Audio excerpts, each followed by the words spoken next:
Praise the Lord. Aroma T വിയുടെ എല്ലാ മാന്യ പ്രേക്ഷകർക്കും വേഗം വരുന്ന കർത്താവായ യേശു ക്രിസ്തുവിന്റെ നാമത്തിൽ വന്ദനത്തെയും സ്വാഗതത്തെയും അറിയിക്കുന്നു. അനുഗ്രഹീതവും മനോഹരവുമായ നല്ല നിമിഷങ്ങൾക്കായി, നല്ല ദിവസത്തിനായി കർത്താവിന് സ്തോത്രം ചെയ്യുന്നു. അരോമ ടി വിയുടെ പ്രേക്ഷകരോടൊപ്പം വീണ്ടും അനുഗ്രഹിക്കപ്പെട്ട ഒരു ജീവിത അനുഭവവും സാക്ഷ്യവും ദൈവം നടത്തിയ അത്ഭുതകരമായ വഴികളെയും കുറിച്ച് പങ്കുവയ്ക്കുന്നതിന് നമ്മൾ ക്ഷണം സ്വീകരിച്ച് നമ്മോടൊപ്പം ഇന്ന് ജോയിൻ ചെയ്തിരിക്കുന്നത് കർത്താവിൻ്റെ ദാസി പ്രിയ രാധ ശ്രീനിവാസ് അയ്യർ ആൻറ്റിയാണ്. പ്രിയ ആൻറ്റിയെ ഓർത്ത് ഞാൻ ദൈവത്തിന് സ്തോത്രം ചെയ്യുന്നു. തുടർന്ന് നമുക്ക് അവർക്ക് ശ്രദ്ധയോടെ, പ്രാർത്ഥനയോടെ, സ്കിപ്പ് ചെയ്യാതെ ഈ അനുഭവങ്ങൾ കേൾക്കുവാൻ കർത്താവ് നമ്മെ സഹായിക്കട്ടെ. നാം എല്ലാവരും പ്രാർത്ഥനയോടെ ആയിരിക്കുമ്പോൾ പ്രിയ കർത്താവിൻ്റെ ദാസി പ്രിയ രാധ ആൻറ്റിയെ തികഞ്ഞ സ്നേഹത്തോടും ആദരവോടും കൂടി അരോമ ടി വിയുടെ പ്രേക്ഷകരോടൊപ്പം സമയം ചിലവഴിക്കുന്നതിന് ഞങ്ങൾ സ്വാഗതം ചെയ്തുകൊള്ളുന്നു. Praise the lord aunty. ആൻറ്റിയെ അരോമ ടി വിയുടെ പ്രേക്ഷകരോടൊപ്പം പരിചയപ്പെടുത്തുന്നതിൽ ഞങ്ങൾക്ക് വളരെ സന്തോഷമുണ്ട്. ഒന്ന് പരിചയപ്പെടുത്താമോ ആൻറ്റി? എവിടെ നിന്നാണ് ജോയിൻ ചെയ്തിരിക്കുന്നത്? വീട്ടിൽ ആരൊക്കെയുണ്ട്? ദൈവനാമത്തിന് മഹത്വം ഉണ്ടാകട്ടെ. എൻ്റെ പേര് രാധാ ശ്രീനിവാസ് അയ്യർ. ഞാൻ എറണാകുളം ഡിസ്ട്രിക്റ്റിലെ തിരുവാണിയൂർ എന്ന സ്ഥലത്ത് നിന്ന് ജോയിൻ ചെയ്തിരിക്കുന്നു. വീട്ടിൽ ആരൊക്കെയുണ്ട്? ഞാനിപ്പോൾ വീട്ടില് ഒറ്റയ്ക്കാണ് താമസിക്കുന്നത്. എൻ്റെ മക്കള് ജോലിയോടനുബന്ധിച്ച് ഹൈദരാബാദിലും വിദേശത്തുമായിരിക്കുന്നു. ഓക്കെ, ആൻറ്റിയെ പരിചയപ്പെടുത്തിയത് വളരെ സന്തോഷമുണ്ട്. കർത്താവ് അനുഗ്രഹിക്കട്ടെ. തുടർന്ന് പ്രേക്ഷകരോടൊപ്പം പങ്കുവയ്ക്കാൻ ആഗ്രഹിക്കുന്ന കാര്യങ്ങൾ, ബാല്യകാലം മുതൽ ഇങ്ങോട്ടുള്ള നല്ല അനുഭവങ്ങൾ ദൈവനാമ മഹത്വത്തിന് വേണ്ടി തുടർമാനമായി സംസാരിക്കുന്നതിന് സമയം വേർതിരിക്കുന്നു. സ്തോത്രം. ഞാനൊരു റിട്ടയർഡ് ടീച്ചറാണ്. 13 വർഷം കേരളത്തിലും 22 വർഷം മണിപ്പൂരിലും കുട്ടികളെ പഠിപ്പിക്കുവാൻ ദൈവം കൃപ ചെയ്തു. 17 വർഷം സൺഡേ സ്കൂൾ അധ്യാപികയായിരിക്കാനും ദൈവം എന്നെ ഉപയോഗിച്ചു. എൻ്റെ ഭർത്താവ് ഒരു സ്കൂൾ അധ്യാപകനായിരുന്നു. 14 വർഷം മുൻപ് ഈ ഭൂമിയിൽ നിന്ന് മാറ്റപ്പെട്ടു. എനിക്ക് 3 കുഞ്ഞുങ്ങളാണ്. അവർ 3 പേരും സ്നാനപ്പെട്ട് അഭിഷേകം പ്രാപിച്ച് വിശ്വാസത്തിൽ നിൽക്കുന്നു. എനിക്ക് 4 തലമുറയുണ്ട്. അവർ നല്ല ആത്മീയത്തിലാണ് ഇപ്പോൾ ജീവിക്കുന്നത്. എൻ്റെ മൂത്ത മകൻ ശ്രീജിത്ത് അയ്യർ 9 വർഷം മുമ്പ് അവനും ഈ ലോകത്തുനിന്ന് മാറ്റപ്പെട്ടു. രണ്ടാമത്തെ മകൻ സുർജിത്ത് അയ്യർ, ഭാര്യ നളിനി, 3 കുട്ടികള്, അവര് ഹൈദരാബാദിലാണ്. മകള് സൂര്യ, ഭർത്താവ് രതീഷ്, അവർ 2 പേരും നേഴ്സാണ്. ദൈവകൃപയാല് എൻ്റെ മകൾക്ക് അയർലൻഡിൽ പോയി ജോലി ചെയ്യുവാൻ ദൈവം വഴിയൊരുക്കി. ഇതാണ് എൻ്റെ കുടുംബ പശ്ചാത്തലം. ദൈവനാമത്തിന് മഹത്വം ഉണ്ടാകട്ടെ. ദൈവനാമത്തെ മഹത്വപ്പെടുത്തുവാനും ഇങ്ങനെ എൻ്റെ അനുഭവ സാക്ഷ്യം പങ്കുവയ്ക്കുവാനും ദൈവം ഒരു അവസരം ഒരുക്കി തന്നതിന് ദൈവത്തിന് സ്തോത്രം ചെയ്യുന്നു. ഇങ്ങനെ ഒരു അവസരം ഒരുക്കി തന്ന ദൈവദാസനും ദൈവദാസിക്കും ദൈവനാമത്തിൽ വന്ദനം ചെയ്യുന്നു. ഞാൻ ജനിച്ചു വളർന്നത് പത്തനംതിട്ട എരുമേലി എന്ന സ്ഥലം, പത്തനംതിട്ട ഡിസ്ട്രിക്റ്റിൽ എരുമേലി എന്ന സ്ഥലത്താണ്. ഒരു ഹിന്ദു ഫാമിലിയിലാണ് ഞാൻ ജനിച്ചത്. എൻ്റെ ബാല്യകാലം എന്ന് പറയുന്നത് വളരെ സന്തോഷത്തിലും ക്ഷേമത്തിലും കഴിഞ്ഞിരുന്നതാണ്. എൻ്റെ അച്ഛൻ്റെ അച്ഛൻ വളരെ സ്വാധീനും ഭക്തനും ആയിരുന്നു. അച്ഛൻ്റെ വീട്ടില് അച്ഛൻ രാവിലെ ഒന്ന് എഴുന്നേറ്റ് പ്രാർത്ഥിക്കുകയും പുരാണ ഗ്രന്ഥങ്ങൾ വായിക്കുകയും ചെയ്യും. അച്ഛൻ്റെ വീട്ടിൽ പോകുമ്പോൾ ഞാനും വല്യച്ഛനോടൊപ്പം ആ പ്രാർത്ഥനയിൽ പങ്കുകൊള്ളും. അവിടെ അച്ഛൻ്റെ വീട്ടിൽ പോയാൽ എല്ലാവരും ഒന്നും വീട്ടിൽ വരികയില്ല. ഞങ്ങൾക്ക് മറ്റു വീടുകളിലൊന്നും പോയി കളിക്കുവാനോ ഒന്നും ഒരു സ്വാതന്ത്ര്യം ഉണ്ടായിരുന്നില്ല. ചെറുപ്പം മുതലേ അതെൻ്റെ മനസ്സിൽ വലിയൊരു വിഷമമായിരുന്നു. അമ്മയുടെ വീട്ടിലും അങ്ങനെ തന്നെയാണ്. എൻ്റെ വല്യച്ഛൻ 2 ഭാര്യമാരുണ്ടായിരുന്നു. ഒരു ഭാര്യ ചെട്ടിയാർ കുടുംബത്തിൽ നിന്നുള്ളതായതുകൊണ്ട് വീട്ടിൽ വളരെ ഐക്യമായിരുന്നു. എൻ്റെ മനസ്സിൽ എപ്പോഴും ഈ മനുഷ്യനെ തമ്മിൽ വേർതിരിച്ച് വെക്കുന്നത് എന്തിനാണെന്നുള്ളൊരു ചിന്ത എപ്പോഴും എൻ്റെ മനസ്സിലുണ്ടാകും. അതെനിക്ക് മനസ്സിന് ഭയങ്കര വിഷമമായി തീർന്നിരുന്നു. പിന്നെ എൻ്റെ അമ്മ വീട്ടില് കാവും കുളവും കോഴിവെട്ടും ഒക്കെ ഉണ്ട്. അത് കർക്കിടക മാസത്തില് അവിടെ ഒരു ഉത്സവം പോലെയാണ്. ബന്ധുമിത്രാദികളെല്ലാവരും വരും. ആ കോഴികളെ കൊണ്ടുവന്നിട്ട് അവിടെ പൂജയും കർമ്മവും ഒക്കെ ചെയ്ത് അതിനെ വെട്ടി നേർച്ച കഴിക്കും. എൻ്റെ വല്യച്ഛനാണ് വീട്ടിലെ വലിയ കാരണവര്, അതുകൊണ്ട് അച്ഛനാണ് അതെല്ലാം ചെയ്തിരുന്നത്. കർക്കിടമാവ് എന്ന് പറയുമ്പോൾ എനിക്ക് എല്ലാ വർഷവും ഒരു ഭയത്തിന്റെ ദിവസങ്ങളാണ്. മറ്റുള്ളവർക്കൊക്കെ വളരെ ഉത്സവമാണ് കുടുംബത്തെല്ലാവരും കൂടെ വരിക എന്നത്. എൻ്റെ വല്യച്ഛൻ്റെയും വല്യമ്മയുടെയും ബന്ധുക്കളായിരുന്നു ആ ഗ്രാമം മുഴുവനും താമസിച്ചിരുന്നത്. ഏകദേശം 30ഓളം കുടുംബങ്ങളുണ്ട്. അവർക്ക് കടയും സ്കൂളും എല്ലാമായിട്ടൊരു വില്ലേജ് ആയിരുന്നു ഞങ്ങളുടേത്. ഈ കർക്കിടക ദിവസം വരുമ്പോഴേക്കും എനിക്ക് ഭയമാണ്. ശക്തമായ ഇടിയും മിന്നലിനെ പോലും എനിക്ക് ഭയമില്ല. കാരണം അത് ദൈവം തരുന്ന കരണ്ടാണെന്നാണ് ഞാൻ വിശ്വസിച്ചിരുന്നത്. എൻ്റെ വല്യച്ഛൻ ഈ പൂജയൊക്കെ കഴിയും. പൂജ കഴിഞ്ഞിട്ട് ഹോമവും പൂജയും കഴിഞ്ഞിട്ട് കാവിലേക്ക് കോഴികളുമായിട്ട് പോയി അതിനെ വെട്ടി നേർച്ച കഴിച്ചിട്ട് തിരിച്ചച്ഛൻ കാവിൽ നിന്ന് വീട്ടിലേക്ക് വരുമ്പോൾ അച്ഛൻ്റെ ശക്തി 100 മടങ്ങ് വർദ്ധിക്കും. ഓരോ സ്റ്റെപ്പും ആ വില്ലേജ് മുഴുവനും കേൾക്കും. ആ കാലടി ശബ്ദം കേൾക്കുമ്പോൾ ഞാൻ വിറയ്ക്കും. അതുപോലെയായിരുന്നു. ആ ശക്തിയിൽ അച്ഛൻ വന്ന് തെങ്ങിൻ തൈ പിഴുതുന്നതും വാഴ പിഴുതെടുക്കുന്നതും ഒക്കെ ഞാൻ കണ്ടിട്ടുണ്ട്. ഭയത്തിന്റെ നാളുകള്. അത് കഴിഞ്ഞ് ബന്ധുക്കളെല്ലാവരും കൂടെ കൂടി കോഴിയൊക്കെ കറി വെച്ച് ആഹാരം എല്ലാം കഴിച്ച് വീട്ടിൽ തന്നെ എല്ലാവരും കിടന്നുറങ്ങും. ഞങ്ങൾ മക്കളൊക്കെ മുറ്റത്ത് മനമ്പൊക്കെ വിരിച്ച് അതിൽ കിടന്നുറങ്ങുന്ന ആ ഒരു രാത്രി എപ്പോഴും എൻ്റെ മനസ്സിനൊരു ഭയത്തിൻ്റെതായിരുന്നു. എൻ്റെ വല്യച്ഛനും വല്യമ്മച്ചിക്കും എന്നോട് വലിയ ഇഷ്ടമായിരുന്നു. പിന്നീട് 4ാം ക്ലാസ് വരെയുള്ള എൻ്റെ ജീവിതം വളരെ സന്തോഷത്തിൽ പോയി. 4ാം ക്ലാസ്സിൽ പഠിക്കുമ്പോൾ എൻ്റെ അമ്മ 6ാമത്തെ കുട്ടിക്ക് ജന്മം കൊടുക്കാനായിട്ട് അമ്മ വീട്ടിൽ പോയി. അത് വീട്ടിൽ ആരും ഇല്ലാത്തത് കൊണ്ട് എൻ്റെ അനുജത്തിയെ അച്ഛൻ്റെ വീട്ടിലും ഒരനുജനെ അമ്മയുടെ വീട്ടിലും പറഞ്ഞു വിട്ടു. പിന്നെ ഒരു സഹോദരനും ഒരു കുഞ്ഞുമായിട്ട് അച്ഛനുമായി ഞാൻ വീട്ടില്. അങ്ങനെ എനിക്ക് അടുക്കളക്കാരിയാകേണ്ടി വന്നു. 4ാം വയസ്സിൽ അടുക്കളക്കാരിയായവളാണ്. എൻ്റെ ചെട്ടിച്ചിയമ്മ വന്ന് എന്നെ എല്ലാം പഠിപ്പിച്ചു തരുമായിരുന്നു. അങ്ങനെ കോഴിയും കൃഷിയും പശുവും എല്ലാം ഉണ്ട്. എൻ്റെ അച്ഛൻ തയ്യൽക്കാരനാണ്. അച്ഛൻ രാവിലെ ആ കാര്യങ്ങളൊക്കെ ക്രമീകരിച്ച് കടയിൽ പോകും. അങ്ങനെ ഇരിക്കെ 4ാമത്തെ 41ന്റെ ശബരിമലയ്ക്ക് പോകാനായിട്ട് എന്നെ മാലയിട്ടു. 41 ദിവസം പ്രാർത്ഥനയുണ്ട്, നോയമ്പുണ്ട്. എനിക്ക് വളരെ സന്തോഷമായി. ഞാൻ എന്നും രാവിലെ എഴുന്നേറ്റ് കുളിച്ച് അമ്പലത്തിൽ പോകും. ഒരു ദിവസം രാവിലെ എഴുന്നേറ്റ് അമ്പലത്തിൽ ചെന്നപ്പോൾ അവിടുത്തെ പൂജാരി ഒരു കല്ലെടുത്ത് വെച്ച് കുളത്തിൽ വെച്ച് കഴുകുന്നു. എന്നിട്ട് അതിനെ കൊണ്ടുപോയി ശ്രീകോവിലിൽ വെച്ചിട്ട് ചന്ദനവും ഈ നാടയാഭരണങ്ങളെല്ലാം അണിയിച്ച് നിലവിളക്ക് കത്തിച്ച് അതിന് അവിടെ ചന്ദനത്തിരിയും കത്തിച്ചു വെച്ച് വലിയൊരു ഭക്തിയുടെ അന്തരീക്ഷമുണ്ടായി. ഞാനെപ്പോഴും എൻ്റെ മനസ്സിലോർത്തു, എൻ്റെ ദൈവമേ, ഈ കല്ലിനെ തൊഴാനാണോ ഞാൻ ഈ കൊച്ചുവെളുപ്പാങ്കാലത്ത് എഴുന്നേറ്റ് ഈ തണുപ്പത്തും മഴയത്തും കുളിച്ചോടി ഇവിടെ വന്നത്? ഇനി വരുന്നില്ല എന്ന് മനസ്സിലൊരു തീരുമാനമെടുത്തു. കാണിക്കയും പൈസയൊന്നും ഇടാതെ ഞാൻ വീട്ടിൽ തിരിച്ചുപോയി. അത് കഴിഞ്ഞ് എൻ്റെ മനസ്സിന് വളരെ ദുഃഖവും ഭാരവും നിരാശയൊക്കെ തോന്നി. ഒരു ദിവസം ഞാനൊരു സ്വപ്നം കണ്ടു. എൻ്റെ വീടിൻ്റെ മുറ്റത്ത് വലിയ പ്രകാശം. ആ പ്രകാശം എൻ്റെ മുറിയിലേക്ക് കടന്നു വന്നു. എന്നിട്ട് ഒരു ചെറിയൊരു കുട്ടി, 2 വയസ്സിന് താഴെ പ്രായമുള്ളൊരു കുഞ്ഞു വന്ന് എന്നോട് പറഞ്ഞു, ആ കുഞ്ഞിൻ്റെ നിറം സ്വർണ്ണ നിറമായിരുന്നു. എൻ്റെ അടുത്ത് വന്ന് പറഞ്ഞു, ഞാനാണ് നിന്നെ വിവാഹം ചെയ്യുന്നതെന്ന്. എനിക്ക് ഭയം തോന്നി. ഞാൻ നിലവിളിച്ചു. അപ്പോഴെൻ്റെ അച്ഛനും അമ്മയും അടുത്ത് വന്നിട്ട് പറഞ്ഞു, ഓ, സ്വപ്നമല്ലേ, പ്രാർത്ഥിച്ച് കിടന്നുറങ്ങിക്കോളാൻ. അങ്ങനെ ഞാൻ പ്രാർത്ഥിച്ചു. പിറ്റേ ദിവസം രാവിലെ എഴുന്നേൽപ്പിട്ടപ്പോൾ മുതൽ എനിക്ക് നഷ്ടപ്പെട്ടു പോയ എല്ലാ ബലവും സൗഖ്യവും എല്ലാ സന്തോഷവും തിരികെ കിട്ടി. പിന്നീട് എൻ്റെ ജീവിതം തന്നെ വളരെ സന്തോഷത്തോടെയുള്ളതായിരുന്നു. എനിക്ക് എന്തെങ്കിലും സംശയം തോന്നിയാൽ എൻ്റെ അടുത്ത് വന്ന് എന്നോട് സംസാരിക്കും.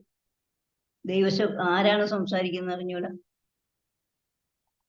സ്കൂളില് ടീച്ചേഴ്സ് പോലും എന്തെങ്കിലും ക്വസ്റ്റ്യൻ ചോദിച്ചാൽ ആർക്കും പറയാൻ അറിയത്തില്ലെങ്കിൽ ആ ഉത്തരം ഞാൻ പറയും, എനിക്കാരും പറഞ്ഞു തരും, ഞാൻ പറയും. അപ്പൊ ടീച്ചർ പറയും ഇതൊക്കെ പഠിച്ചു വെച്ചേക്കുവാണെന്ന്. ആരാണ് എന്നെ സഹായിക്കുന്നതെന്നും എനിക്ക് അറിഞ്ഞൂടാ.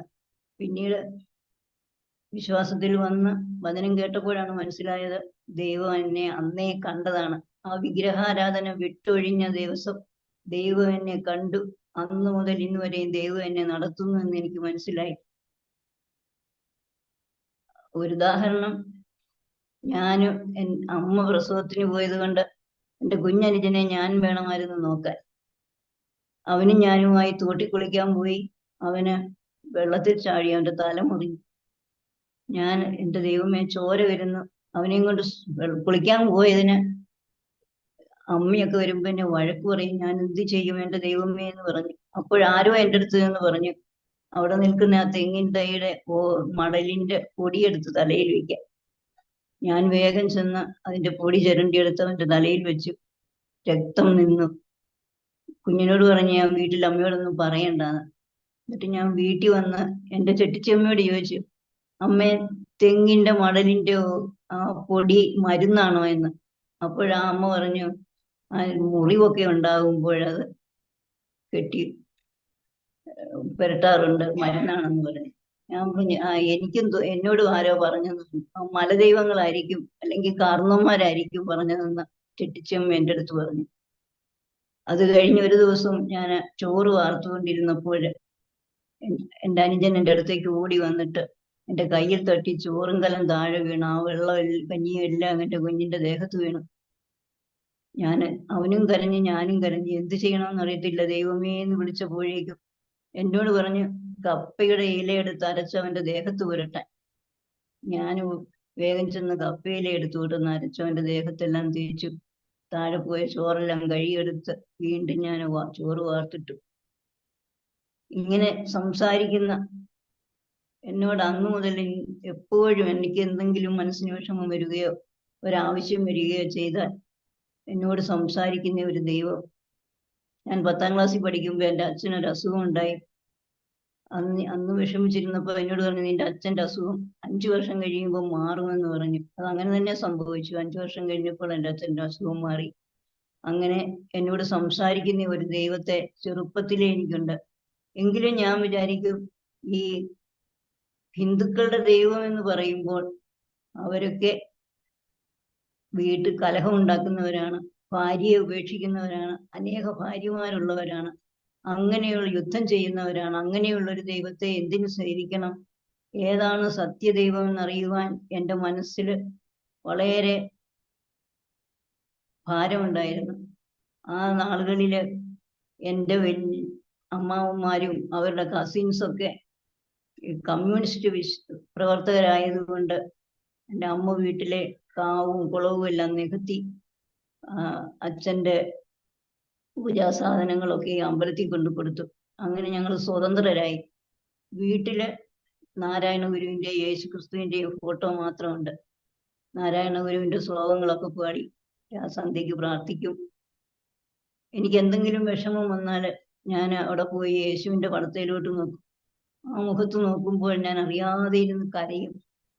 യേശു എന്നെ നോക്കിയിരിക്കുന്ന, എന്നെ ആശ്വസിപ്പിക്കുന്നത് പോലെ എനിക്ക് തോന്നും. അങ്ങനെയുള്ള യേശുവിനോടുള്ള ഭക്തി പ്രായത്തിൽ എൻ്റെ മനസ്സിൽ ഒഴിച്ചു വന്നു.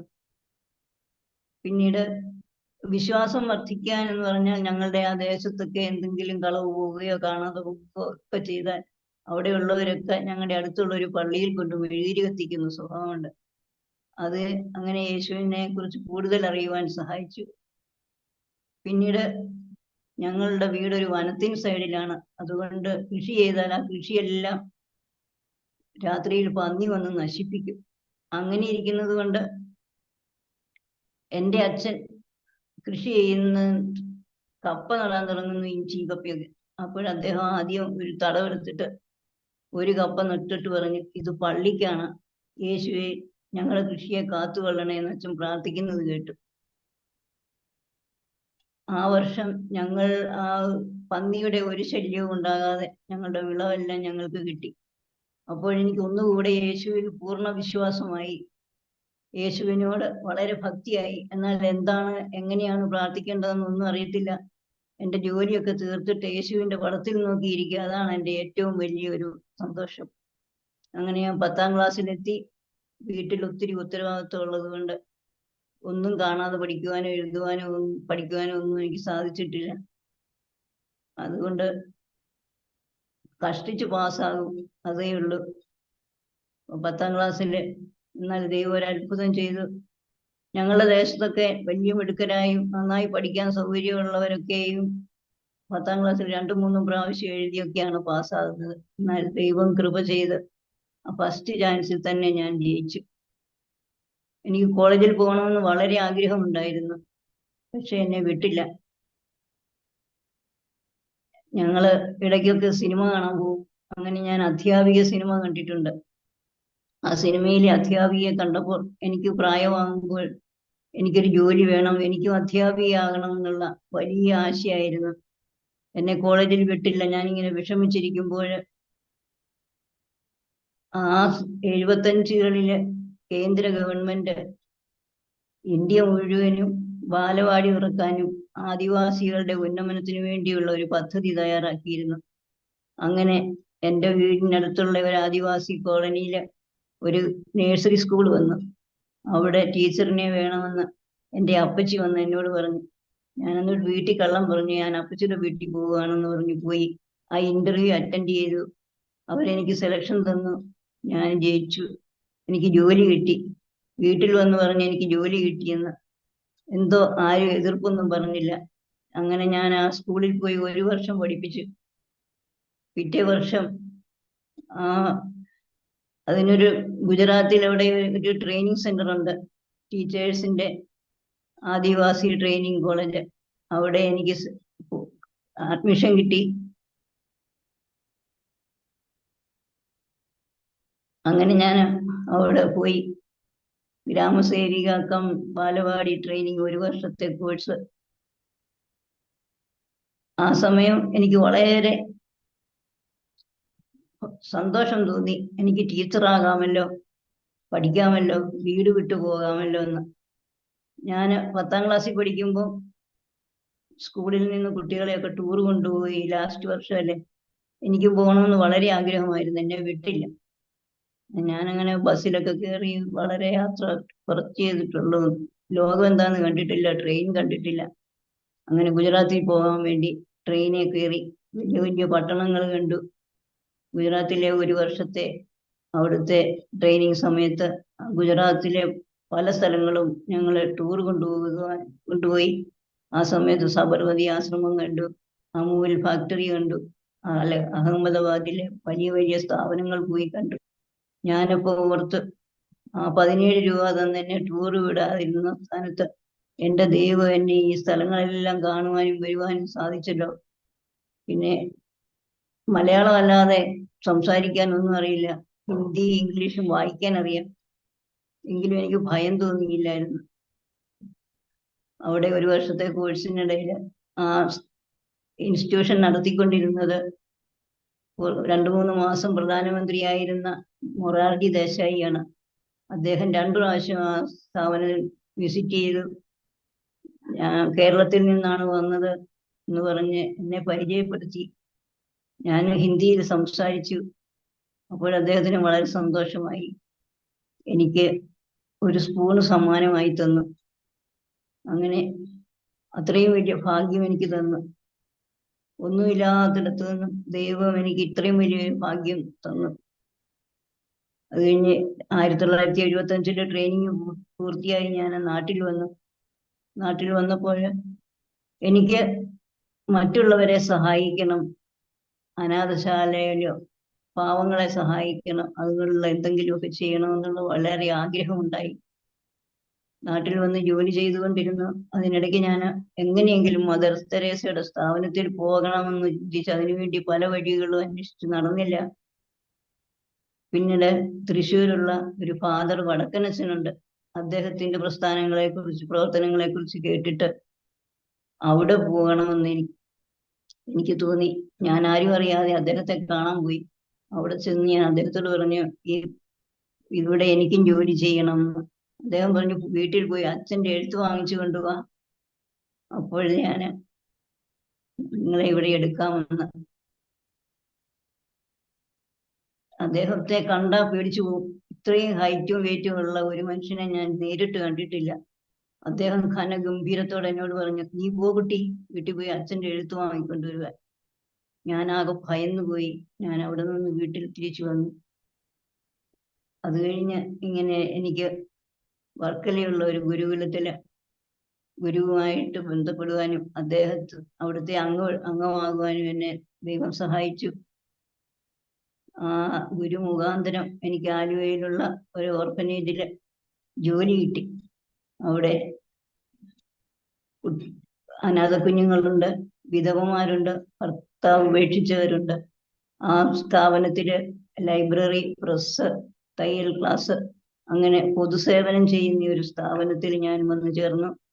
എനിക്ക് വളരെ സന്തോഷമായി. 4 വർഷത്തോളം ഞാൻ അവിടെ സേവനം ചെയ്തു. അത് കഴിഞ്ഞ് എൻ്റെ വീട്ടിൽ കുറച്ച് പ്രശ്നങ്ങളൊക്കെ ഉണ്ടായപ്പോൾ എനിക്ക് വീട്ടിലേക്ക് തിരികെ പോകേണ്ടി വന്നു. ഞാൻ വീട്ടിൽ ചെന്ന് സ്വന്തമായിട്ടൊരു നഴ്സറി സ്കൂൾ തുടങ്ങി. ആ സമയത്ത് ആ ഗുരുകുലത്തിലുണ്ടായിരുന്ന ഒരു അന്തേവാസി അദ്ദേഹം പറഞ്ഞ് എന്നെ വിവാഹം കഴിക്കണമെന്ന്. എനിക്ക് വളരെ സന്തോഷമായി. ഞാൻ ഓർത്തു, സന്യാസിയല്ലേ, മദ്യപിക്കുകയോ പുകവലിക്കുകയോ ഒന്നും ചെയ്യില്ലല്ലോ, നല്ല അറിവുള്ള ആളല്ലേ, വിവാഹത്തിന് സമ്മതിക്കാമെന്ന് വിചാരിച്ചു. ഞാൻ എൻ്റെ വീട്ടിൽ പറഞ്ഞു, എൻ്റെ വല്യമ്മച്ചി പറഞ്ഞു, വിദ്യാഭ്യാസം കൊണ്ട് മാത്രം ജീവിക്കാൻ സാധിക്കത്തില്ല എന്ന്. എന്നിട്ട് അദ്ദേഹത്തെ കുറിച്ച് അന്വേഷിച്ചപ്പോഴാണ് കോളേജിൽ മഹാ തല്ലിപ്പൊളിയായി ഇരുന്നത് കൊണ്ട് സ്വഭാവം നന്നാക്കാൻ വേണ്ടി ഗുരുകുലത്തിൽ കൊണ്ട് സ്വാമിമാരെ ഏൽപ്പിച്ചതാണ്. അദ്ദേഹത്തിന്റെ സംസാരവും പ്രവൃത്തിയും എളിമയും കണ്ടാൽ ഇത്രയും നല്ലൊരു മനുഷ്യനില്ലെന്ന് തോന്നിപ്പോകും. ആരെ ആകർഷിക്കുന്ന ഒരു സ്വഭാവം. പക്ഷെ സ്വഭാവം എല്ലാം വികടമായ സ്വഭാവമാണ്. എനിക്ക് പിന്നെ വിവാഹം ചെയ്യേണ്ടി വന്നു. അവിടെ നിന്ന് അദ്ദേഹം ഒരു ട്യൂട്ടോറിയൽ കോളേജിൽ പോയി പഠിപ്പിച്ചു. ഞാൻ സ്വന്തമായിട്ടൊരു നഴ്സറി ഇട്ടു. അങ്ങനെ ജീവിക്കുമ്പോൾ ഞങ്ങൾക്ക് മൂത്ത കുഞ്ഞുണ്ടായി. നല്ല കോമളത്തോളം നല്ലൊരു കുഞ്ഞ്. ഞാൻ ആ കുഞ്ഞിനെയും കൊണ്ടാണ് സ്കൂളിൽ അവനെ ഒരിടത്തിട്ടിട്ട് ഞാൻ നഴ്സറിയിൽ പഠിപ്പിച്ചു. എൻ്റെ ഭർത്താവ് കോളേജിൽ പഠിപ്പിക്കുന്നുണ്ടെങ്കിലും അദ്ദേഹത്തിന് കിട്ടുന്ന പൈസയൊക്കെ ഹോട്ടലിൽ ഫുഡ് കഴിക്കാനും സിനിമ കാണാനും മാത്രമേ ഉള്ളൂ. എനിക്ക് കിട്ടുന്ന വരുമാനം കൊണ്ട് ഞങ്ങൾ ജീവിച്ചു. അദ്ദേഹത്തിന്റെ സ്വഭാവമൊക്കെ മനസ്സിലായി വന്നപ്പോൾ ഞാൻ എന്തു ചെയ്യും? എൻ്റെ ജീവിതത്തിൽ ഇന്ന് വരെയും ഞാൻ എൻ്റെ സ്വന്തം ആഗ്രഹം മാത്രമാണ് നടത്തിയത്. എൻ്റെ മാതാപിതാക്കളെ അനുസരിക്കുകയോ അവർ ചെയ്യുന്നൊന്നും പറയാതെ പിടിവാശിയിൽ ഞാൻ തന്നെയാണ് ജോലി അന്വേഷിച്ചു പോയതും ജോലിക്ക് പോയതും ഈ വിവാഹം വേണമെന്ന് പറയുകയൊക്കെ ചെയ്തത് ഞാൻ തന്നെയാണ്. അതുകൊണ്ട് എൻ്റെ ഈ പ്രശ്നം ഞാൻ ആരോട് പറയും? എനിക്ക് ആരോടും പറയാനില്ല. അങ്ങനെ ഞങ്ങൾ ജീവിക്കുമ്പോഴാണ് എൻ്റെ ഒരു ബന്ധു മണിപ്പൂർ സ്റ്റേറ്റിൽ അവരൊരു സ്കൂൾ നടത്തുന്നുണ്ടായിരുന്നു. അവർ പറഞ്ഞു, നിങ്ങൾ അങ്ങോട്ട് വരിക, നിങ്ങൾക്ക് അവിടെ ജോലി ചെയ്യാമെന്ന്. ഞങ്ങൾ അവിടെ നിന്ന് മണിപ്പൂരിന് പോയി. അവിടെ ചെന്നപ്പോൾ കുഞ്ഞു കൊച്ചാണല്ലോ, ഇവനെയും കൊണ്ട് എങ്ങനെ ക്ലാസ്സിൽ പഠിപ്പിക്കുമെന്ന്. അവർ സിറ്റിയിലുള്ള വലിയൊരു ഇംഗ്ലീഷ് മീഡിയം സ്കൂളായിരുന്നു. എന്നിട്ട് അവരെനിക്ക് അവിടെ ജോലി തന്നില്ല. എൻ്റെ ഹസ്ബൻഡ് മാത്രം ജോലിക്ക് പോയി. എന്നിട്ട് എനിക്ക് വേണ്ടി 2-3 മാസം കഴിഞ്ഞപ്പോൾ വില്ലേജില് ഒരു സ്കൂളിൽ എന്നെ വിട്ടു. ഞാൻ കുഞ്ഞിനെയും കൊണ്ട് അവിടെ പോയി, അവിടെ പഠിപ്പിച്ചു. പക്ഷെ ആ വില്ലേജ് നല്ല വില്ലേജ് ആയിരുന്നു. അവിടെ ട്യൂഷൻ ഫീസിന് പകരം അവർ കൊണ്ടുവരുന്നത് പച്ചക്കറിയും മുട്ടയും പാലും മീനും അങ്ങനെയൊക്കെയുള്ള സാധനങ്ങൾ കൊണ്ടുതരും. പാവപ്പെട്ട ഒരു വില്ലേജ് വാസികള്. അവിടെ ഞാൻ 2 വർഷത്തോളം പഠിപ്പിച്ചപ്പോഴേക്കും എനിക്ക് രണ്ടാമത്തെ കുഞ്ഞുണ്ടായി. ആരും സഹായത്തിനില്ല, എൻ്റെ ദൈവം മാത്രമേ എനിക്ക് സഹായവും. അങ്ങനെ കുഞ്ഞുണ്ടായി. അത് കഴിഞ്ഞ് മൂന്നാമത്തെ കുഞ്ഞ് ഞങ്ങൾക്കുണ്ടായി. അത് കഴിഞ്ഞപ്പോൾ എനിക്ക് സ്വന്തമായിട്ട് നടത്താൻ ഒരു സ്കൂള് കിട്ടി. ആ സ്കൂള് മണിപ്പൂർ തലസ്ഥാനത്തിനടുത്തുള്ള ഒരു ചേരി പ്രദേശമായിരുന്നു. ആ ചേരി പ്രദേശത്ത് ഞാൻ സ്കൂളിൽ പോയി നടത്തി. എൻ്റെ സ്വന്തം ഇഷ്ടത്തിന് നന്നായി സ്കൂൾ നടത്താമല്ലോ എന്നുള്ള വലിയ ആഗ്രഹം ഉണ്ടായിരുന്നു. എൻ്റെ ആഗ്രഹങ്ങളൊക്കെയും അവിടെ സാധിച്ചു. എൻ്റെ ട്രെയിനിങ് ഒക്കെ എനിക്ക് അവിടെ ഉപയോഗിക്കാൻ പറ്റി. 7ാം ക്ലാസ് വരെയുള്ള ഒരു സ്കൂളായിരുന്നു. അവിടെ ഞങ്ങൾ താമസിക്കുമ്പോൾ, ജോലി ചെയ്തുകൊണ്ടിരിക്കുമ്പോൾ ഒരു ദിവസം ഒരു ഭാര്യയും ഭർത്താവും എൻ്റെ വീട്ടിൽ വന്നു. എന്നിട്ട് എന്നോട് പറഞ്ഞു, ഞങ്ങൾ ഇവിടെ അടുത്തൊരു സഭ നടത്തുന്നുണ്ട്, സൺഡേ അവധിയല്ലേ, കടന്നു വന്ന് പ്രാർത്ഥനയിൽ കൂടണമെന്ന്. ഞാൻ എൻ്റെ ഹസ്ബൻഡിനോട് പറഞ്ഞപ്പോൾ എന്നോട് പറഞ്ഞു, ആ പൊയ്ക്കോ, നിനക്ക് ഇഷ്ടമാണെങ്കിൽ പൊയ്ക്കോളാൻ. അങ്ങനെ ഞാൻ അവിടെ ചെന്നു. ഞാൻ ചെന്നപ്പം അവിടെയുള്ള ജോലി ചെയ്യുന്ന എല്ലാ മലയാളികളും ഉണ്ട് അവിടെ. എനിക്ക് വളരെ സന്തോഷമായി. പിന്നെ പെന്തിക്കോസ് ആരാധനയും പ്രാർത്ഥനയും ഒന്നും ഞാൻ കണ്ടിട്ടില്ല. ഞാൻ ചെറുപ്പത്തിൽ കേട്ടിട്ടുണ്ട് പെന്തിക്കോസുകാരെന്ന് പറയുന്നത് താഴ്ന്ന ജാതിക്കാരുടെ ഒരു കൂട്ടായ്മയാണെന്ന്. പക്ഷെ അവിടെ എല്ലാ മലയാളികളും ഉണ്ടായിരുന്നു. അതുകൊണ്ട് എനിക്ക് അങ്ങനെ ഒരു വേർകൃത്യം തോന്നിയില്ല. അങ്ങനെ 1991 മുതൽ 93 വരെ അവിടെ ഞാൻ ആരാധനയ്ക്ക് പോയി. ആ ചർച്ചില് അവിടെയൊന്നും മണിപ്പൂരിൽ നിന്നും തീവ്രവാദി പ്രശ്നം ഉള്ളത് കൊണ്ട് അവർക്ക് അവിടെ പിടിച്ചു നിൽക്കാൻ വലിയ ബുദ്ധിമുട്ടുണ്ടായി. അവർ ട്രാൻസ്ഫർ വാങ്ങിപ്പോയി. അതിന് പകരം വേറൊരു പാസ്റ്ററും കുടുംബവും അവിടെ വന്നു. അവർക്കും 3-4 മാസം വരെയൊക്കെ പിടിച്ചു നിന്നിട്ട് വളരെ ബുദ്ധിമുട്ടായി. പിന്നെ ഞങ്ങളുടെ സ്കൂളിൽ അവർക്ക് പാർട്ട് ടൈം ജോലി കൊടുത്തു. അവരും പോയി. രണ്ടാമത് പിന്നെ വേറൊരു കുടുംബം വന്നു. അവർക്കും ബുദ്ധിമുട്ടായി. അവർക്ക് ഞങ്ങളുടെ സ്കൂളിൽ പാർട്ട് ടൈം ടീച്ചേഴ്സായി ജോലി കൊടുത്തു. അവർ അങ്ങനെ 93-94 ഘട്ടമായപ്പോഴത്തേക്കും അവിടെ ഭയങ്കര തീവ്രവാദി പ്രശ്നങ്ങളൊക്കെ ഉണ്ടായി. ആ സമയത്ത് 1993 ഏപ്രിൽ മാസത്തിൽ ഈസ്റ്ററിന്റെ സമയത്ത് പാസ്റ്റർ പറഞ്ഞു, ആർക്കെങ്കിലും സ്നാനപ്പെടണമെങ്കിൽ സ്നാനപ്പെടുത്താമെന്ന്. എനിക്കും സ്നാനപ്പെടണമെന്ന് മനസ്സിന് വലിയ ആഗ്രഹം. ഞാൻ വീട്ടിൽ വന്ന് പറഞ്ഞപ്പോൾ അദ്ദേഹം സമ്മതിച്ചു. കാരണം അദ്ദേഹത്തിന്റെ സബ്ജക്റ്റ് ഫിലോസഫിയും ഹിസ്റ്ററിയും ആയതുകൊണ്ട് ബൈബിളൊക്കെ നന്നായി അറിയാം. എന്നെക്കാട്ടി നന്നായി ബൈബിളെല്ലാം അറിയാം. എന്നോട് പറഞ്ഞ് സ്നാനപ്പെട്ടോളാൻ.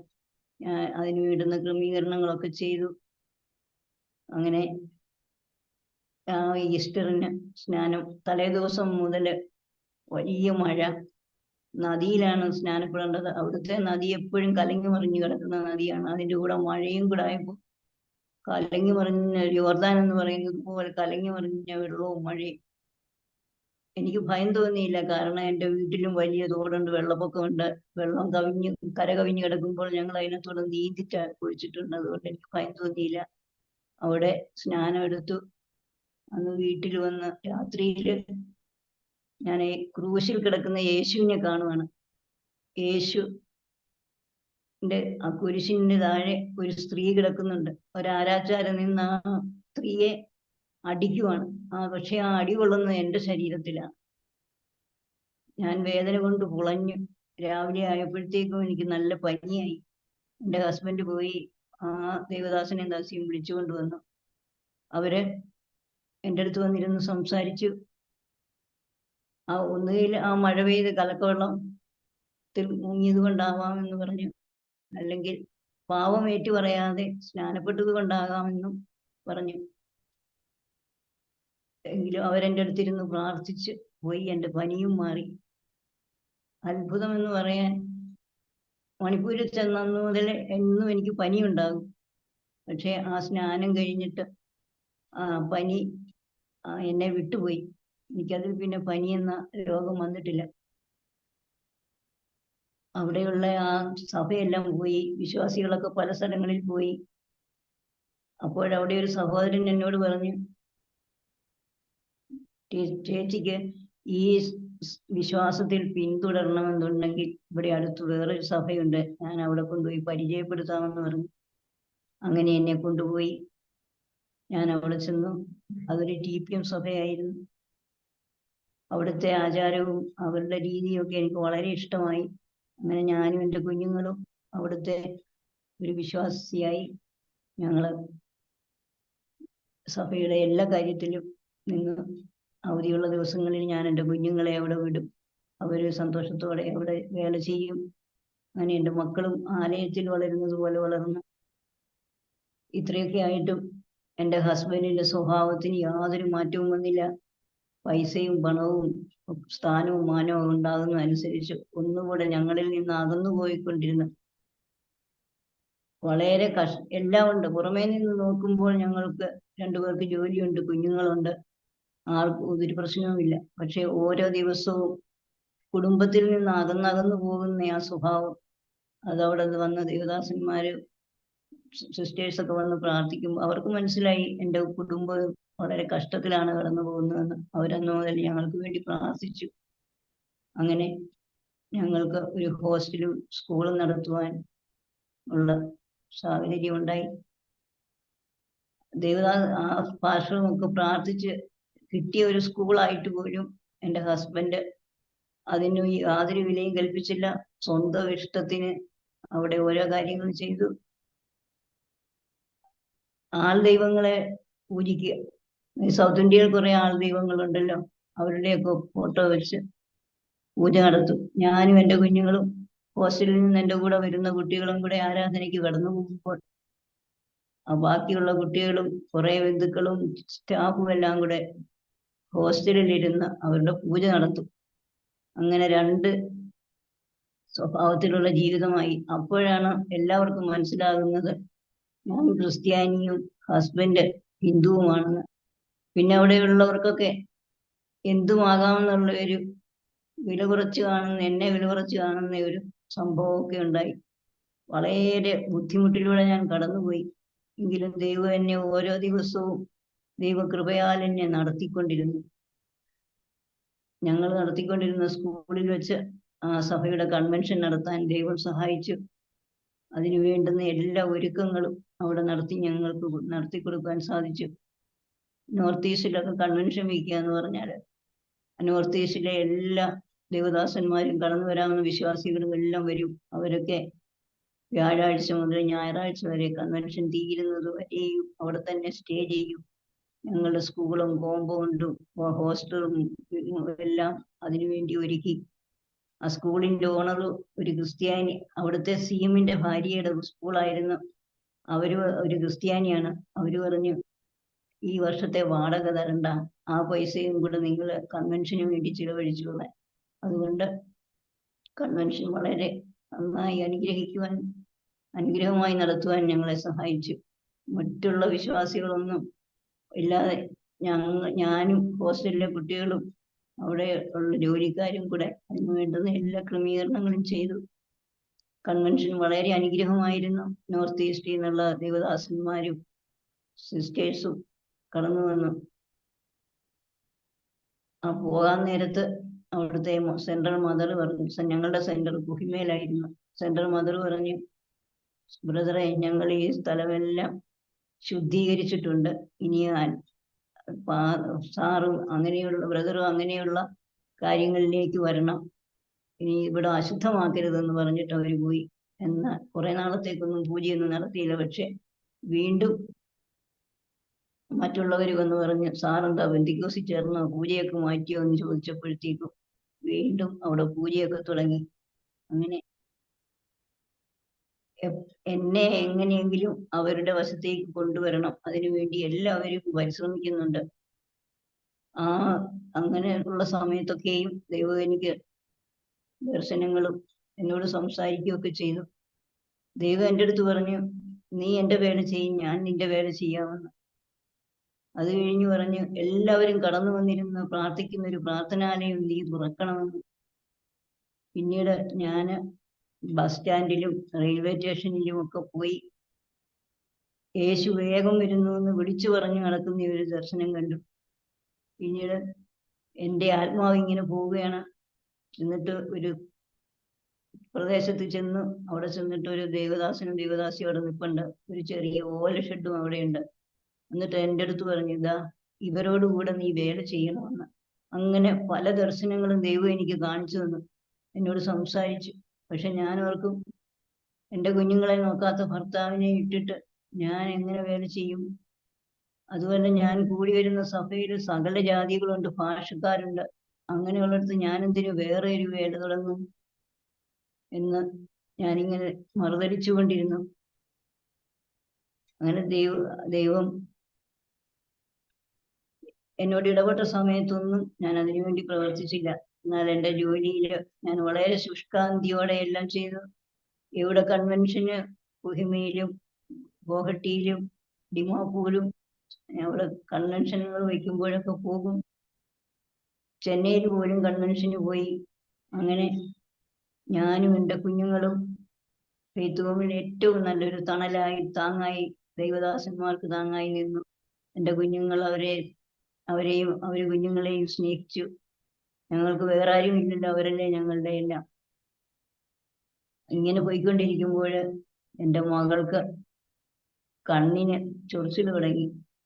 അപ്പോൾ ഡോക്ടറെ കാണിച്ചപ്പം പറഞ്ഞു, ഇവിടുത്തെ കാലാവസ്ഥയുടെയാണ്, ഈ കാലാവസ്ഥയിൽ നിന്ന് മാറി നിൽക്കണമെന്ന്. അങ്ങനെ ഞാനന്ന് അതിനൊരു വലിയൊരു കാരണമാക്കി എടുത്തു. എനിക്ക് അവിടെ നിന്ന് മാറി നിൽക്കാമല്ലോ എന്ന്. അങ്ങനെ ഞാൻ പദ്ധതിയിട്ട് കുഞ്ഞിനെയും കൊണ്ട് കേരളത്തിൽ വരണമെന്ന്. ഫെയ്ത്ത് പറഞ്ഞപ്പോൾ അവരൊക്കെ പറഞ്ഞു, എന്നായാലും നാട്ടിൽ പോയല്ലേ ഒക്കൂ, അതിനുവേണ്ടി ക്രമീകരിക്കാൻ. അങ്ങനെ ഞങ്ങൾ ഇരിക്കുമ്പോൾ എനിക്ക് മനസ്സിന് വളരെ ബുദ്ധിമുട്ടുണ്ടാക്കുന്ന ഒരു സംഭവം ഉണ്ടായി. ഈ നാളുകളായുള്ള എൻ്റെ ടെൻഷനുകൾ എല്ലാം കൂടെ ഞാൻ ഡിപ്രഷൻ അടിമയായിട്ട് ഒരു ദിവസം വയലൻ്റ് ആയപ്പോൾ അവരെന്നെ ഹോസ്പിറ്റലിൽ കൊണ്ടുപോയി. 8 ഇഞ്ചക്ഷന് എനിക്ക് തന്നിട്ടാണ് ഞാൻ കിടന്നുറങ്ങിയതെന്ന് പറയുന്നു. ഞായറാഴ്ച സന്ധ്യയ്ക്ക് കൊണ്ടുപോയി ഞാൻ കണ്ണു തുറക്കുന്നത് വ്യാഴാഴ്ചയാണ്. ആ സമയത്ത് അത്ഭുതം എന്ന് പറയട്ടെ, ഞങ്ങളുടെ ഫെയ്ത്ത് ഹോമിലെ ഫോൺ ബെല്ലടിച്ചു. മദറി എന്ന് ഫോൺ എടുത്തപ്പോൾ ഒരു സ്ത്രീയുടെ അലർച്ച കേൾക്കാം. അവര് പാസ്റ്ററോട് പറഞ്ഞത്, ഒരു സ്ത്രീകൾ നിലയിക്കുന്ന ശബ്ദം, ആരാ വിളിക്കുന്നതെന്ന് അറിയത്തില്ല എന്ന്. അത് പാസ്റ്റർ എല്ലായിടത്തും ഫോൺ ചെയ്ത് ചോദിച്ചപ്പം ആർക്കും ഒരു കുഴപ്പമില്ല. അങ്ങനെ ഞങ്ങളുടെ സ്കൂളിലും വിളിച്ചു. അപ്പോഴവർ പറഞ്ഞു, ഇങ്ങനെ എന്നെയും കൊണ്ട് ഹോസ്പിറ്റലിൽ പോയിരിക്കുകയാണ്, അവരവിടെ വന്ന് എനിക്ക് വേണ്ടി പ്രാർത്ഥിച്ചെന്ന് പറഞ്ഞു. അങ്ങനെ ആ ചർച്ചിലുള്ള എല്ലാവരും, ഫെയ്ത്ത് ഹോമിലുള്ള എല്ലാവരും എനിക്ക് വേണ്ടി ഉപവസിക്കുകയും പ്രാർത്ഥിക്കുകയും ചെയ്തു. വ്യാഴാഴ്ച ഞാൻ ബോധം തെളിയുമ്പോൾ നോർമലായിട്ട് ബോധം തെളിഞ്ഞു. ആ സമയം എന്നെയും എൻ്റെ ഹസ്ബൻഡിനെയും ഞങ്ങളെ കൗൺസിലിങ്ങിന് വിളിച്ചു. ആ കൗൺസിലിങ്ങിന് വിളിച്ചപ്പോൾ ആ ഡോക്ടർമാർ ആദ്യം ഹസ്ബൻഡിനെയാണ് വിളിച്ചത്, രണ്ടാമത് എന്നെയും. ഞാൻ കയറി ചെന്നപ്പോൾ എന്നോട് ഒന്നും ചോദിച്ചില്ല. അവരെൻ്റെ അടുത്ത് ചോദിച്ചു, ഇങ്ങനെ ഒരു ഭർത്താവ് എന്തിനാണ്, നിങ്ങൾക്ക് ജോലിയുണ്ടല്ലോ, കുഞ്ഞുങ്ങളെ വളർത്താമല്ലോ, ഡൈവേഴ്സ് ചെയ്യാൻ. ഇതേ കാര്യം തന്നെ എൻ്റെ ഒരു കൂട്ടുകാരി, എൻ്റെ സ്വന്തം അനുജത്തിയെ പോലാണ്, അവളും പല പ്രാവശ്യം എന്നോട് പറഞ്ഞിട്ടുണ്ട്, എന്തിനാണ് ഇങ്ങനെ ഒരു ഭർത്താവെന്ന്. പക്ഷെ ദൈവം തന്നതാണ്, ഞാൻ അങ്ങനെ ഉപേക്ഷിക്കും, മരിക്കുവോളം വേർപിരിയില്ല. അദ്ദേഹം എന്ത് കാണിച്ചാലും എനിക്ക് അദ്ദേഹത്തോട് യാതൊരു വിഷമമോ കയ്പോ ഒന്നും തോന്നിയിട്ടില്ല. ഞങ്ങൾ തമ്മിൽ പിണങ്ങിയിരുന്നിട്ട് പോലുമില്ല. എൻ്റെ പല പ്രാവശ്യം എന്നെ ഉപദ്രവിച്ചിട്ടുണ്ട്, കാര്യങ്ങളൊന്നും ശ്രദ്ധിച്ചില്ല. എന്തെങ്കിലും മനസ്സുകൊണ്ട് അദ്ദേഹത്തോട് എനിക്ക് ഒരു ദേഷ്യവും തോന്നിയിട്ടില്ല. അദ്ദേഹം വളരെ പരോപകാരിയാണ്.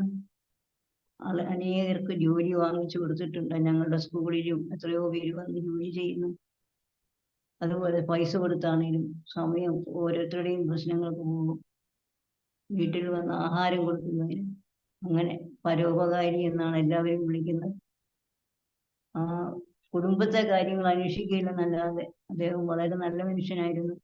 ക്ലാസ്സിൽ നിന്ന് പഠിപ്പിക്കുന്നത് കേട്ടാൽ മറ്റ് ടീച്ചേഴ്സ് പറയും, സാറിൻ്റെ ക്ലാസ്സിൽ ഒരു സ്റ്റുഡൻ്റായി പോയിരുന്നത് ക്ലാസ് കേൾക്കാൻ ഇഷ്ടമാണ്. അതുപോലെ എല്ലാ സബ്ജക്റ്റും അറിയാം. അങ്ങനെ അനുഗ്രഹിക്കപ്പെട്ട ഒരു മനുഷ്യൻ. പക്ഷേ ദൈവത്തെ അറിയുവാൻ മാത്രം. എന്നോട് പറഞ്ഞു, നീ കത്തോലിക്കയിൽ പോകുമായിരുന്നെങ്കിൽ ഞാൻ യേശുവിൽ വിശ്വസിക്കാമായിരുന്നു, നീ പെന്തിക്കോസിൽ പോയതുകൊണ്ട് ഞാൻ വരികയില്ല. അങ്ങനെ ഞാൻ അവിടെ നിന്ന് രക്ഷപ്പെടാൻ വേണ്ടി ഞങ്ങൾ നാട്ടിലേക്ക് വരാൻ തീരുമാനിച്ചു. മണിപ്പൂരിൽ നിന്നും നാട്ടിൽ വന്ന് സ്കൂൾ നടത്തുന്ന ഒരു ഫ്രണ്ട് ഉണ്ടായിരുന്നു, അവരെ വിളിച്ചു ചോദിച്ചപ്പോൾ വരാൻ പറഞ്ഞ് ജോലി തരാമെന്ന് പറഞ്ഞ് ഞാനും മോളും കൂടെ വന്നു. ഞങ്ങൾ വന്ന് ഒരു വീട് വാടകയ്ക്കെടുത്ത്, ആ സ്കൂളിനടുത്തൊരു വീട് വാടകയ്ക്കെടുത്ത് ഞങ്ങൾ താമസിച്ചു. സ്കൂൾ തുറക്കാൻ 15 ദിവസം ഉണ്ടായിരുന്നു, അതിന് മുമ്പ് വരാനാ പറഞ്ഞു. അങ്ങനെ ഞങ്ങളവിടെ ചെന്നു. സ്കൂൾ തുറക്കുന്ന ആ സമയമായപ്പോൾ എൻ്റെ ഹസ്ബൻഡ് ഒറ്റയ്ക്കാണല്ലോ മണിപ്പൂരിലുള്ളത്. അന്നേരം അദ്ദേഹത്തിന് സ്ട്രോക്ക് ഉണ്ടായി. അവിടെ നിന്ന് അവിടെയുള്ള ഫ്രണ്ട്സൊക്കെ ഹോസ്പിറ്റലിൽ കൊണ്ട് കാണിച്ചിട്ട് വീട്ടിൽ ഞങ്ങളുടെ അടുത്ത് കൊണ്ടുവന്നാക്കി. അങ്ങനെ എനിക്ക് സ്കൂളിൽ പഠിപ്പിക്കാൻ കയറാൻ സാധിച്ചില്ല. മോളെ അവിടെ ചേർത്തു. അദ്ദേഹത്തിൻ്റെ ട്രീറ്റ്മെൻറ്റ്, വാടക, കുഞ്ഞിൻ്റെ ഫീസ് എല്ലാം കൂടെ വളരെ ബുദ്ധിമുട്ടായി. അന്നേരം എനിക്ക് വീട്ടിൽ നിന്ന് ഷെയർ കിട്ടിയ സ്ഥലം ഉണ്ടായിരുന്നു, അത് ഞാൻ വിറ്റു, കാര്യങ്ങളൊക്കെ ക്രമീകരിച്ചു. അപ്പോൾ മണിപ്പൂരിൽ നിന്ന് അവർ വിളിച്ചിട്ട് പറഞ്ഞു, നിങ്ങൾ വന്നില്ലെങ്കിൽ സ്കൂൾ ആർക്കെങ്കിലും കൊടുക്കും. അപ്പോൾ ഞങ്ങൾക്ക് തിരിച്ചു പോകും, ഇവിടെ ജോലിയില്ല, അവിടെയും പോകാതിരുന്നാൽ എന്ത് ചെയ്യും? അങ്ങനെ കുഞ്ഞിനെ കൊണ്ടുപോയി പത്തനംതിട്ട കടമനിട്ടയുള്ള ഒരു ഇംഗ്ലീഷ് മീഡിയം സ്കൂളിൽ ഹോസ്റ്റലിലാക്കി. അവളുടെ അഡ്മിഷന് വേണ്ടി ചെന്നപ്പോൾ അവർ പറഞ്ഞു, നിങ്ങൾ ഇവിടെ വാ, നിങ്ങൾക്ക് ഇവിടെ ജോലി തരാമെന്ന്. അങ്ങനെ ഞങ്ങൾ മെയ് മാസത്തിൽ വരാമെന്ന് പറഞ്ഞ് മണിപ്പൂരിലേക്ക് കടന്നുപോയി. അവിടെ ചെന്ന് അവിടുത്തെ കാര്യങ്ങളൊക്കെ ക്രമീകരിച്ചു. എൻ്റെ ഹസ്ബൻഡും രണ്ടാമത്തെ മകനും കൂടെ അവര് നാട്ടിൽ വന്നു. എൻ്റെ ഹസ്ബൻഡ് ജോലിക്ക് കയറി. എന്നാൽ പറഞ്ഞ ദിവസം വരുവാൻ എനിക്ക് സാധിച്ചില്ല. അവിടുത്തെ കാര്യങ്ങളൊക്കെ ക്രമീകരിച്ച് ഞാൻ വന്നപ്പോൾ 2 ദിവസം ലേറ്റായി പോയി. അതുകൊണ്ട് അവർ ആ വർഷം എനിക്ക് സ്കൂളിൽ ജോലി തന്നില്ല. അങ്ങനെ 2ാം പ്രാവശ്യവും എനിക്ക് നാട്ടിൽ വന്ന് ജോലി ചെയ്യാൻ വയ്യാത്ത സാഹചര്യമുണ്ടായി. ഈ സമയത്ത് എൻ്റെ മൂത്ത മകൻ ഹൈദരാബാദിന് പോയി, IT കമ്പനിയിൽ അവന് ജോലി കിട്ടി. എൻ്റെ ഭർത്താവിന് രോഗിയായി വീട്ടിയിരിക്കുന്നു. എൻ്റെ 2ാമത്തെ മകനും 3-4 മാസം കഴിഞ്ഞപ്പോൾ അവനും പോയി. ഞാനും മോളും ഭർത്താവും വീട്ടില്. അങ്ങനെ ഇരിക്കുമ്പോൾ ഭർത്താവിന് വീണ്ടും ആരോഗ്യം തിരിച്ചു കിട്ടിയത് കൊണ്ട് ആസാമിലേക്ക് കടന്നുപോയി. അതിനു മുമ്പ് അദ്ദേഹത്തിന്റെ സ്ഥലം ഷെയർ വിറ്റിട്ട് കുറെ പണം ഉണ്ടായിരുന്നു, അത് കുറേയൊക്കെ ചിലവഴിച്ചു. അപ്പോൾ ഞാൻ പറഞ്ഞു, എനിക്ക് എൻ്റെ ഷെയർ തരണം, ഞാൻ ചിലവഴിച്ച പണം എനിക്ക് തരണമെന്ന് വാങ്ങി. അവിടെ ഒരു കുറച്ച് വീട് വയ്ക്കാൻ സ്ഥലം വാങ്ങി വീട് പണി തുടങ്ങി. അപ്പോൾ ഞാൻ അങ്ങനെ അവിടെ സ്ഥിരമാക്കാമെന്ന് വിചാരിച്ച സമയത്ത് എൻ്റെ മകന് ഒരു ആക്സിഡന്റ് ഉണ്ടായി. ആക്സിഡന്റ് ഉണ്ടായിട്ട് അവന് ഗോവയിൽ ടൂർ പോയപ്പോഴാണ് ആക്സിഡന്റ് ഉണ്ടായത്. അവിടുന്ന് അവരെ വിളിച്ചു പറഞ്ഞ് ഞാൻ എത്രയും പെട്ടെന്ന് അവിടെ ചെല്ലാൻ. അവിടെ ചെന്നപ്പോഴാണ് അവനെ കണ്ടു. പക്ഷേ സംസാരിക്കുന്നതിന് ഓർമ്മക്കുറവൊന്നുമില്ല. അവൻ ICUവിൽ കിടക്കുന്നു, കഴുത്തിലൊരു ബെൽറ്റ് ഇട്ടിട്ടുണ്ട്. ഞാൻ അവിടെ ചെന്നപ്പോൾ ഡോക്ടർ ആ നേഴ്സുമാരോട് പറഞ്ഞു, ഈ അമ്മ അടുത്ത് നിന്നോട്ടെ, ഏത് നിമിഷമാണ് അവന്റെ മരണം സംഭവിക്കാൻ അറിയത്തില്ലല്ലോ, അതുകൊണ്ട് അമ്മ ICUവിൽ തന്നെ നിന്നോട്ടെന്ന് പറഞ്ഞു. എന്നെ കണ്ടപ്പോൾ അദ്ദേഹത്തിന് തോന്നി എനിക്ക് ഇംഗ്ലീഷൊന്നും അറിയില്ലായിരിക്കും, ഗ്രാമത്തിൽ നിന്ന് വന്ന ഒരു അമ്മയല്ലേ എന്ന്. പക്ഷെ അവർ ഇംഗ്ലീഷിൽ സംസാരിച്ചത് എനിക്ക് മനസ്സിലായത് കൊണ്ട് ഞാൻ അവൻ്റെ അടുത്ത് പോയി നിന്നു. അവിടെ നിന്ന് ഞാൻ പ്രാർത്ഥിച്ചു, എൻ്റെ ദൈവമേ, ഞാൻ സ്കൂളും ഹോസ്റ്റലും നോക്കി പ്രാർത്ഥനയായിട്ടൊക്കെ ഇങ്ങനെ നടന്നത് കൊണ്ട് എൻ്റെ കുഞ്ഞുങ്ങൾക്ക് എനിക്ക് നല്ല സ്നേഹം കൊടുക്കുവാനോ അവരെ പരിപാലിക്കാനോ സാധിച്ചിട്ടില്ല. എൻ്റെ കുഞ്ഞിൻ്റെ ആയുസ് നീട്ടി തരണേ, അവനെ കുറച്ച് ദിവസം ശുശ്രൂഷിക്കാനുള്ള എങ്കിലും എനിക്ക് തരണമേന്ന് ഞാൻ അവിടെ നിന്ന് പ്രാർത്ഥിച്ചു. അപ്പോഴന്ന് രാത്രി ഞാനൊരു സ്വപ്നം കണ്ടു. 2 കൈകൾ വന്നു എൻ്റെ ഞരമ്പുകളൊക്കെ ഇങ്ങനെ കെട്ടിവെക്കുന്നതായിട്ടും വലിയൊരു സിറിഞ്ച് കൊണ്ട് ഒരു ഇഞ്ചക്ഷൻ എടുക്കുന്നതായിട്ടും കണ്ടു. 5-ാം ദിവസം ഡോക്ടർ വന്ന് പറഞ്ഞു, ഇത്രയും ദിവസമായിട്ട് കുഴപ്പമുണ്ടായില്ലല്ലോ, നമുക്ക് ഓപ്പറേഷൻ ചെയ്യാമെന്ന്. അങ്ങനെ അവൻ്റെ ഓപ്പറേഷൻ നടത്തി. ആ ഓപ്പറേഷന് വേണ്ടുന്ന എല്ലാ കാര്യങ്ങളും അവൻ്റെ കൂട്ടുകാര് അതെല്ലാം ക്രമീകരിച്ച് എൻ്റെ അടുത്ത് പറഞ്ഞു, ആൻറ്റി ഒന്നും വിഷമിക്കണ്ട, ഞങ്ങൾ അവന് വേണ്ടുന്ന എല്ലാം ചെയ്തു കൊള്ളാമെന്ന് പറഞ്ഞു. അങ്ങനെ ആൻറ്റിയുടെ മോന് വളരെ ഇഷ്ടമാണ്, അവൻ വളരെ നല്ലവനാണ്. ഞങ്ങളുടെ സംശയങ്ങളൊക്കെ അവനാണ് ഞങ്ങൾ ക്രമീകരിച്ചത്, ഞങ്ങൾക്ക് ജോലി ചെയ്യാൻ സഹായിക്കുന്നത്. അതുകൊണ്ട് ആൻറ്റി ഒന്നും വിഷമിക്കണ്ട എന്ന് പറഞ്ഞ് അങ്ങനെ അവൻ്റെ ഓപ്പറേഷൻ കഴിഞ്ഞു. 21 ദിവസം അപ്പോളോ ഹോസ്പിറ്റലിൽ കിടന്നു. അതിൻ്റെ മുഴുവൻ ചെലവുകളും അവൻ്റെ കൂട്ടുകാരും കമ്പനിയും വഹിച്ചു. ഞങ്ങൾക്ക് ഡിസ്ചാർജായി പോകാൻ പറഞ്ഞു. അങ്ങനെ ഞങ്ങൾ ഡിസ്ചാർജ് ആകുമ്പോൾ അവരൊരു വീൽ ചെയറിൽ കയറ്റി ഹോസ്പിറ്റലിൻ്റെ ഏറ്റവും മുകളിൽ കൊണ്ടുപോയി. അവനോട് പറഞ്ഞു, നീ ഗോവ കാണാൻ വന്നതല്ലേ, ഗോവ കണ്ടിട്ട് പോകുമെന്ന് പറഞ്ഞ് അവനെ അവിടെ സംസാരിച്ചു. അവിടെ എല്ലാവർക്കും അവനോട് വലിയ ഇഷ്ടമായിരുന്നു. അവിടുന്ന് ഞങ്ങൾ വീട്ടിൽ കൊണ്ടുപോയില്ല, ഞങ്ങൾ അവിടുന്ന് ഡയറക്റ്റ് കോഴിക്കോട് ആയുർവേദ മെഡിക്കൽ കോളേജിൽ പോയി അവിടെ അഡ്മിറ്റാക്കി. ഡിസംബർ മാസം വരെ ഞങ്ങൾ ആ ഹോസ്പിറ്റലിൽ കഴിഞ്ഞു. അവിടെയും ഒരു ഫെയ്ത്തും ഉണ്ടായിരുന്നു, അവരൊക്കെ വന്ന് ഞങ്ങളെ സഹായിച്ചു. ഇത്രയും നല്ല ഒരു ചെറുപ്പക്കാരൻ കൂട്ടുകിടക്കുന്നവരൊക്കെ ഞങ്ങൾക്ക് വളരെ സഹായമായിരുന്നു. ലാസ്റ്റ് ഡോക്ടർ പറഞ്ഞു, ഇങ്ങനെ കിടന്നിട്ട് കാര്യമില്ല, ഡിസ്ചാർജ് ആയി വീട്ടിൽ പോയിക്കോ. അപ്പോൾ ഡിസ്ചാർജ് ആയി വീട്ടിൽ പോയാൽ ഞങ്ങൾ എങ്ങനെ ജീവിക്കും, എന്ത് ചെയ്യും? ഞാൻ ഡിസ്ചാർജ് ആയി പോകണമെങ്കിൽ അവിടുത്തെ ബില്ല് അടയ്ക്കണം. അങ്ങനെ ഞാൻ അവൻ്റെ കൂട്ടുകാരോട് വിളിച്ചു പറഞ്ഞപ്പോൾ അവർ പറഞ്ഞ് അവരുടെ ക്രമീകരണങ്ങൾ ചെയ്യാമെന്ന്. അവൻ്റെ മെഡിക്കൽ ഇൻഷുറൻസും അവർ ശരിയാക്കി തന്നു. അങ്ങനെ ഞങ്ങൾ ഭവനത്തിൽ കടന്നു വന്നു. ഞാനും അവനും വീട്ടിൽ. എൻ്റെ മകള് +2 കഴിഞ്ഞിട്ട് അവൾ നേഴ്സിംഗ് പഠിക്കാൻ പോയി. എൻ്റെ ഹസ്ബൻഡ് ആസാമിലാണ്. ഞങ്ങൾക്ക് സാമ്പത്തിക സഹായമൊന്നും ചെയ്തു തരത്തില്ല, അദ്ദേഹം അവിടെയാണ് ജോലി ചെയ്യുന്നത്. അങ്ങനെ 2010 ആയപ്പോഴേക്കും അദ്ദേഹം മടങ്ങി വന്നു. വീണ്ടും അദ്ദേഹത്തിന് സ്ട്രോക്ക് ഉണ്ടായി.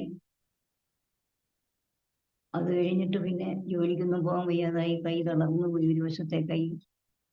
അങ്ങനെ വീട്ടിൽ ഒരു കട്ടിലില് മകനും ഒരു കട്ടിലില് ഹസ്ബൻഡും. അപ്പോഴേക്കും മകൻ ഹൈദരാബാദിൽ നിന്ന് എറണാകുളത്തേക്ക് ട്രാൻസ്ഫർ വാങ്ങി അവിടെ വന്നു. അങ്ങനെ വീടിന്റെ പണിയൊക്കെ ചെറുതായി ചെയ്തുകൊണ്ടിരുന്ന സമയം 2010 അദ്ദേഹത്തിന് വീണ്ടും സ്ട്രോക്ക് ഉണ്ടായി, അസുഖം കൂടി. പിന്നെ ശരീരം ബലഹീനപ്പെട്ടു. ഓഗസ്റ്റ് മാസത്തിൽ അദ്ദേഹം ഈ ലോകത്തുനിന്ന് മാറ്റപ്പെട്ടു. എല്ലാവരും വന്ന് പ്രാർത്ഥിക്കും, യേശുവിനെ രക്ഷകനായിട്ട് സ്വീകരിക്കുക. അവരുടെ മുമ്പിൽ വെച്ച് ഞാൻ യേശുവിനെ രക്ഷകനായി സ്വീകരിക്കുന്നു എന്ന് പറയും. ചില ദാസന്മാർ വന്നിട്ട് പറഞ്ഞു, സാറ് യേശുവിന് സമർപ്പിക്കുക, എങ്കിൽ സാറിന്റെ മകൻ എഴുന്നേറ്റ് സാറിന് സൗഖ്യം കിട്ടുമെന്ന്. അപ്പോൾ പറയും, എൻ്റെ മകൻ എഴുന്നേറ്റിട്ട് വിശ്വസിക്കാമെന്ന്. അങ്ങനെ അവർ പോയി കഴിയുമ്പോൾ എന്നോട് പരിഹസിച്ച് പറയും, ഓ ഞാനങ്ങ് സമർപ്പിച്ച ഉടനെ എല്ലാം അങ്ങാകുമല്ലേ എന്ന് പറഞ്ഞ് കളിയാക്കും. അപ്പോൾ മരിക്കുന്നതിന് മുമ്പ് ഒരു ദേവദാസൻ വന്നിട്ട് പറഞ്ഞ്, സാർ യേശുവിൽ സമർപ്പിക്കാൻ.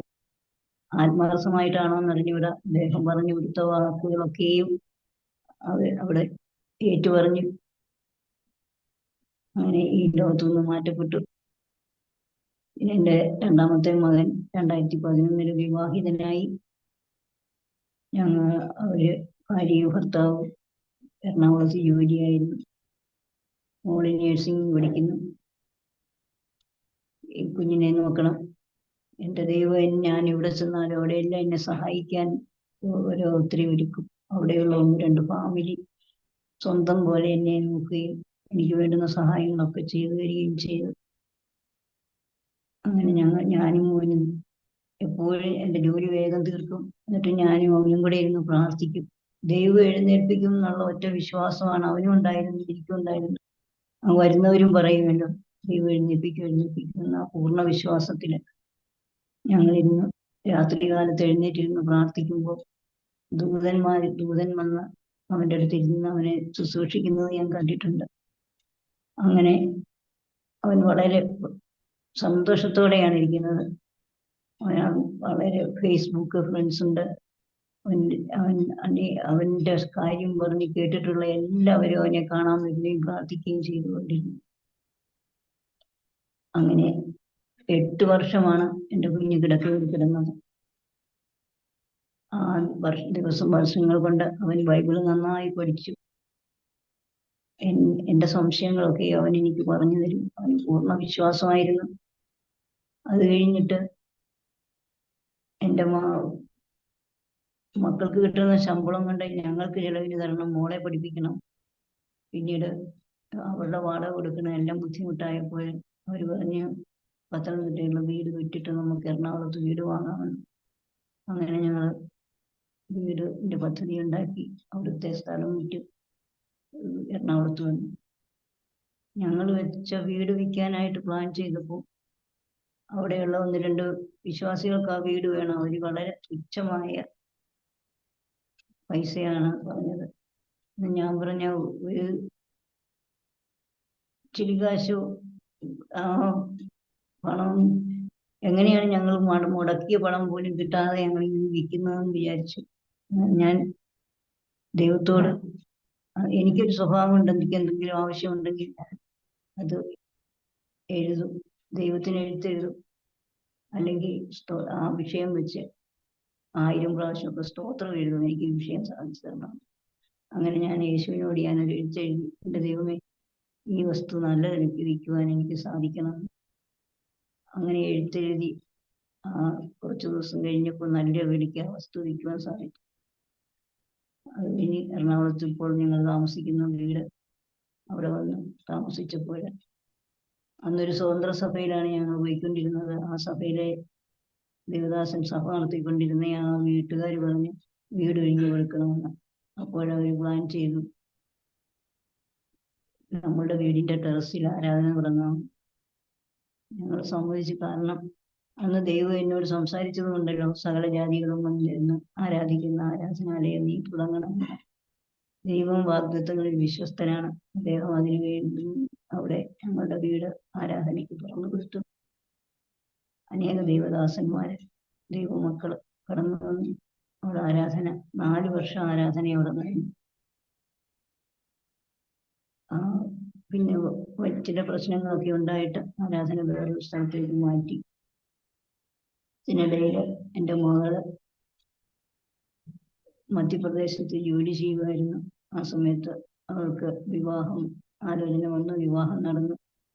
അത്ഭുതമെന്ന് പറയട്ടെ, ഞങ്ങളെ ഒന്നും സഹായിക്കാത്ത എൻ്റെ ഹസ്ബൻഡിന്റെ വീട്ടുകാർ തന്നെയാണ് അവളുടെ എല്ലാ വിവാഹ ചെലവും നടത്തി തന്നത്. അങ്ങനെ വിശ്വാസിയായ നല്ലൊരു പയ്യനെ അവൾക്ക് ഭർത്താവായി കിട്ടി.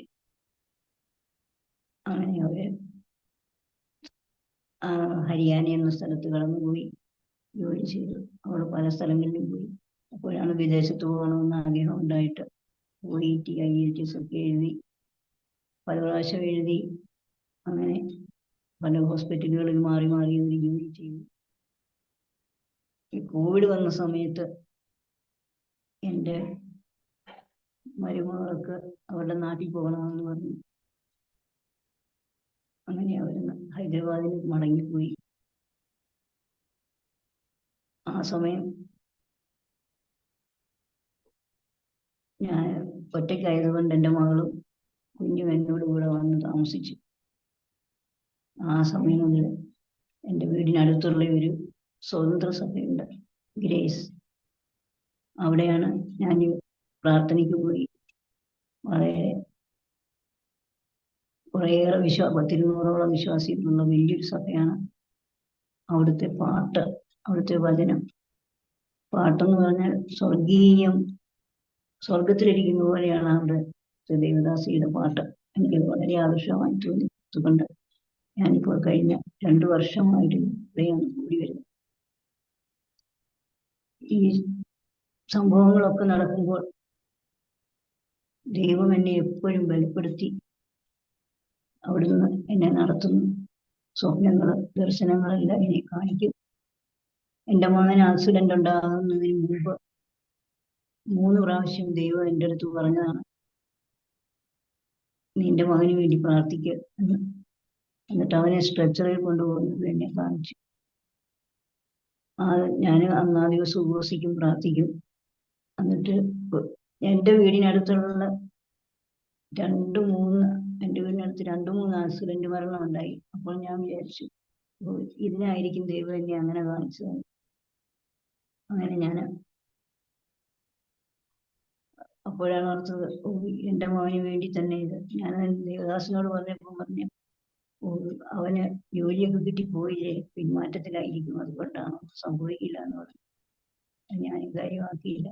അങ്ങനെ ഞങ്ങള് ഇരിക്കുമ്പോഴേ വീട്ടിൽ കുറച്ച് സാമ്പത്തിക പ്രശ്നങ്ങളൊക്കെ ഉണ്ടായി. എനിക്ക് ജോലിക്ക് കടന്നു പോകേണ്ടി വന്നു. കാസർഗോഡുള്ള ഒരു കോളേജിൽ മേട്ടനായിട്ട് എനിക്ക് ജോലി കിട്ടി. അവിടെ ചെന്നപ്പോൾ അന്നേരമാണ് ഞാൻ ഓർക്കുന്നത്, ഞാൻ പണ്ടൊരു സ്വപ്നം കണ്ടിട്ടുണ്ട്. വീടിനകത്ത് കുറെ കുട്ടികൾ കിടന്ന് കരയുന്നു, അമ്മമാരും കരയുന്നു. അപ്പോൾ ഇങ്ങനെയുള്ള കുഞ്ഞുങ്ങളൊക്കെ അവരുടെ അവസ്ഥ അറിഞ്ഞ് അവരുടെ മക്കളൊക്കെ, അവരുടെ അമ്മമാരിരുന്ന് കരയുന്നത്. അങ്ങനെ ദൈവം എന്നെ ദർശനം കാണിച്ചിട്ട് ഞാൻ അതിനു വേണ്ടി പ്രാർത്ഥിക്കുകയൊന്നും ചെയ്തില്ല. അവിടെ ചെന്ന് കണ്ടപ്പോൾ നല്ല മിടുക്കരായ കുട്ടികൾ, അവർ സംസാരിക്കുകയോ കേൾക്കുകയോ ചെയ്യുന്നില്ല. അങ്ങനെയുള്ളവരുടെ അടുത്ത് പോയി 1 വർഷം അവിടെ മേട്ടനായി ജോലി നോക്കാൻ ദൈവം എന്നെ സഹായിച്ചു. എൻ്റെ അപ്പനും അമ്മയും ഒരു വയസ്സായി അവർ മരിക്കാറായപ്പോൾ അവരുടെ അടുത്ത് പോയിരുന്ന് അവരെ ശുശ്രൂഷിക്കുവാൻ ദൈവം എന്നെ സഹായിച്ചു. എൻ്റെ അമ്മ ബോധമില്ലാതെ 3 ദിവസം കിടന്നു. അപ്പോഴമ്മയുടെ അടുത്ത് ഞാനിരുന്നു. ഞാൻ അവിടെ നിന്ന് ദൈവത്തോട് ക്ഷമ പറഞ്ഞു. എൻ്റെയും എൻ്റെ അമ്മയുടെയും ഭാഗത്തുള്ള ക്ഷമ തെറ്റുണ്ടെങ്കിൽ ഞാൻ ക്ഷമിക്കണമെന്ന് അമ്മയെ ദൈവത്തിൽ സമർപ്പിച്ച് പ്രാർത്ഥിക്കാൻ എനിക്ക് സഹായിച്ചു. എൻ്റെ പിതാവും അതുപോലെ തന്നെ അദ്ദേഹത്തിന് എന്നെ കാണണമെന്ന് പറഞ്ഞു. ഞാൻ അവിടെ പോയി ദൈവത്തിൽ സമർപ്പിച്ച് അദ്ദേഹത്തെ സമർപ്പിച്ച് പ്രാർത്ഥിച്ചു. ഞാൻ അരമണിക്കൂർ കഴിഞ്ഞപ്പോൾ അദ്ദേഹം മരിച്ചു. ദൈവം എനിക്ക് വലിയൊരു കൃപ തന്നിട്ടുണ്ട് രോഗികൾക്ക് വേണ്ടി പ്രാർത്ഥിക്കാൻ, ഇതുപോലെ മരണാസന്നയിൽ കിടക്കുന്നവർക്ക് വേണ്ടി പ്രാർത്ഥിക്കുക. നാളുകളായി ശ്വാസം പോകാതെ ഇങ്ങനെ മരണം കാത്തു കിടക്കുന്നവരുടെ അടുത്ത് പോയി നിന്ന് പ്രാർത്ഥിക്കുമ്പോൾ ദൈവം ആ ദിവസങ്ങളിൽ അവർക്ക് വിടുതൽ കൊടുത്തിട്ടുണ്ട്. അത് എൻ്റെ ജീവിതത്തിൽ വലിയൊരു അനുഭവമാണ്. രോഗികൾക്ക് വേണ്ടി പ്രാർത്ഥിക്കുമ്പോൾ അവരുടെ അവസ്ഥ ദൈവം എന്നെ കാണിച്ചു തരും, അവന് വിടുതൽ കിട്ടും. അങ്ങനെ ദൈവം എനിക്ക് സ്വപ്നങ്ങളും ദർശനങ്ങളും തന്ന് എന്നെ നടത്തി. ഇപ്പോഴും അതെ, ആ ഒരു ബലത്തിൽ എൻ്റെ രോഗം പറയുകയാണെങ്കിൽ എനിക്ക് രോഗശാന്തി എൻ്റെ ജീവിതത്തിൽ, ഞാൻ ഹോസ്പിറ്റലിൽ പോകാനും മരുന്നെടുക്കാനും ഒന്നും വന്നിട്ടില്ല. ഡിപ്രഷനായിട്ട് ഹോസ്പിറ്റലിൽ പോയിട്ടേ ഉള്ളൂ. അതികഠിനമായ തലവേദന, നടുവേദന അതൊക്കെയും പ്രാർത്ഥിച്ചു മാറി. പിന്നെ എൻ്റെ വയറിനകത്തൊരു വേദനയുണ്ടായി. ഡ്രസ്സ് വയറെ മുട്ടിയാൽ പോലും എനിക്ക് സഹിക്കാൻ വയ്യാത്ത വേദനയിടും. അപ്പോഴവിടെ നിന്ന് മദർ പറഞ്ഞു, യേശുവിൻ്റെ രക്തം പറഞ്ഞ് വെള്ളം കുടിച്ചാൽ മതി മാറിക്കുള്ളൂ. ഞാനങ്ങനെ കുറേ ദിവസം വെള്ളം കുടിച്ചു. അപ്പോഴേക്കും ഒരു ദിവസം രാത്രി ഞാൻ കിടന്നുറങ്ങുമ്പോൾ എൻ്റെ വയറിങ്ങനെ മുറിക്കുന്നത് പോലെ തോന്നി. എന്തോ ഒന്ന് ടപ്പൂന്ന് വയറിലിട്ട് വീഴുന്നൊരു ശബ്ദം അനുഭവം ഉണ്ടായി. അപ്പോൾ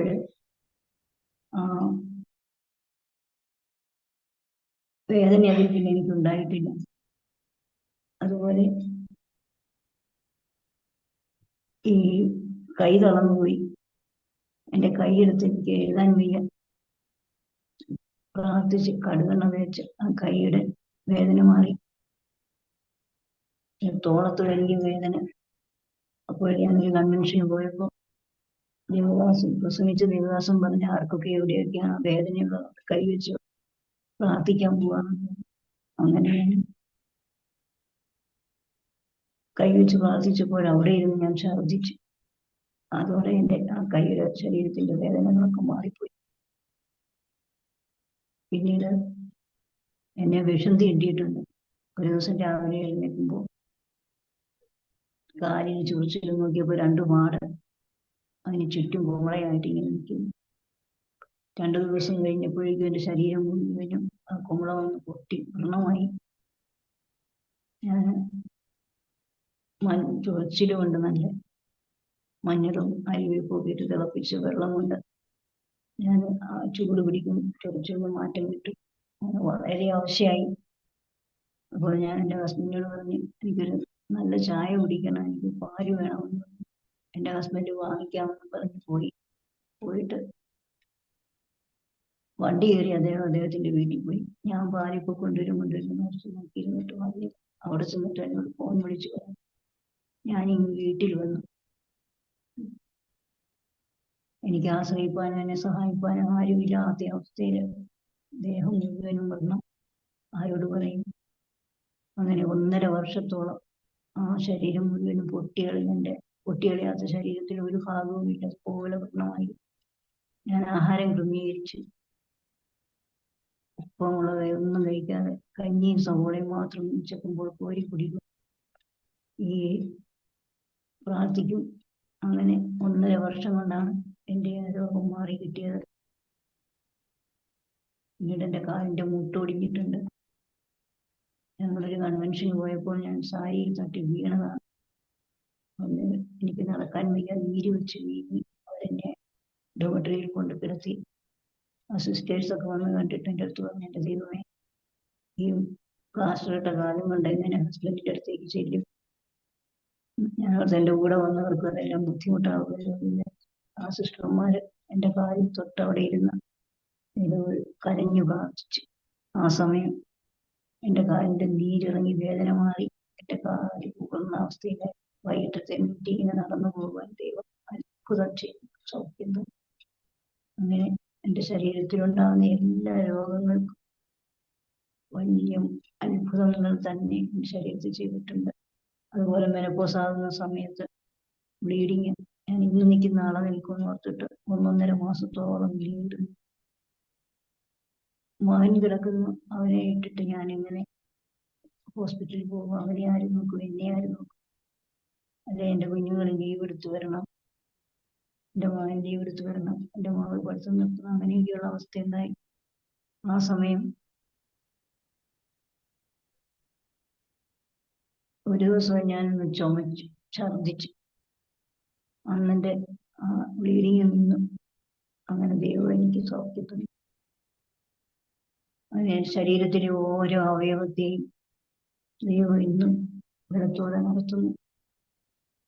ഈ 70 വയസ്സ് കഴിഞ്ഞ് 71ലേക്ക് കയറുവാണ്. ഇത്രയും നാളും ഒരു രോഗം എന്ന് പറഞ്ഞ് ഒരു ഡോക്ടറെ പോയി കാണുവാൻ എനിക്ക് ഇട വന്നിട്ടില്ല. ദൈവം ഇന്നും ബലത്തോടെ നടത്തുന്നു. വീട്ടിലെ ജോലികളൊക്കെ ചെയ്യാനുള്ള ആരോഗ്യം എനിക്കുണ്ട്. പക്ഷെ എനിക്ക് ദൈവം ദാനം തന്ന ഭവനം, ആരാധന നടന്ന ഭവനം, എൻ്റെ കുഞ്ഞുങ്ങൾ കഷ്ടപ്പെട്ടുണ്ടാക്കിയ വീട്, അത് വിട്ടിട്ട് വേറൊരു സ്ഥലത്ത് പോകാൻ എനിക്ക് ആഗ്രഹമില്ല. ഭക്തന്റെ ഹൃദയത്തിന്റെ നല്ല ആഗ്രഹങ്ങളെ അറിയുന്ന ദൈവം ഞാൻ എൻ്റെ കർത്താവ് എന്നെ ചേർക്കുവോളം കർത്താവിന്റെ സന്നിധിയിൽ ആ ഭവനത്തിൽ ഒരു കാവൽക്കാരിയായി നിൽക്കണമെന്ന് ആഗ്രഹിക്കുന്നുണ്ട്. ആ ഭവനത്തിൽ എൻ്റെ മകന് അവിടെ വെച്ചാണ് മരിച്ചത്. അവൻ നല്ല അടക്ക ശുശ്രൂഷ കിട്ടി. ഇത്രയും നല്ല ഒരു അടക്ക ശുശ്രൂഷ ഒരു വലിയ മന്ത്രിമാരോ അല്ലെങ്കിൽ വലിയ പ്രസ്ഥാനക്കാരോ ഒക്കെ മരിക്കുമ്പോഴുണ്ടാകുന്ന പോലെ അവന്റെ പരിചയത്തിലുള്ള എല്ലാവരും കടന്നു വന്നു.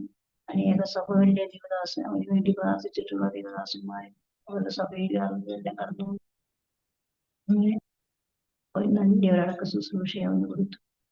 ഈ പൗരുഷൻ ചാനലിൽ പ്രസംഗിക്കുന്ന മെസ്സേജ് തരുന്ന 3 പാസ്റ്റർമാര് അവന്റെ ശവസംസ്കാര ശുശ്രൂഷയുണ്ടായിരുന്നു.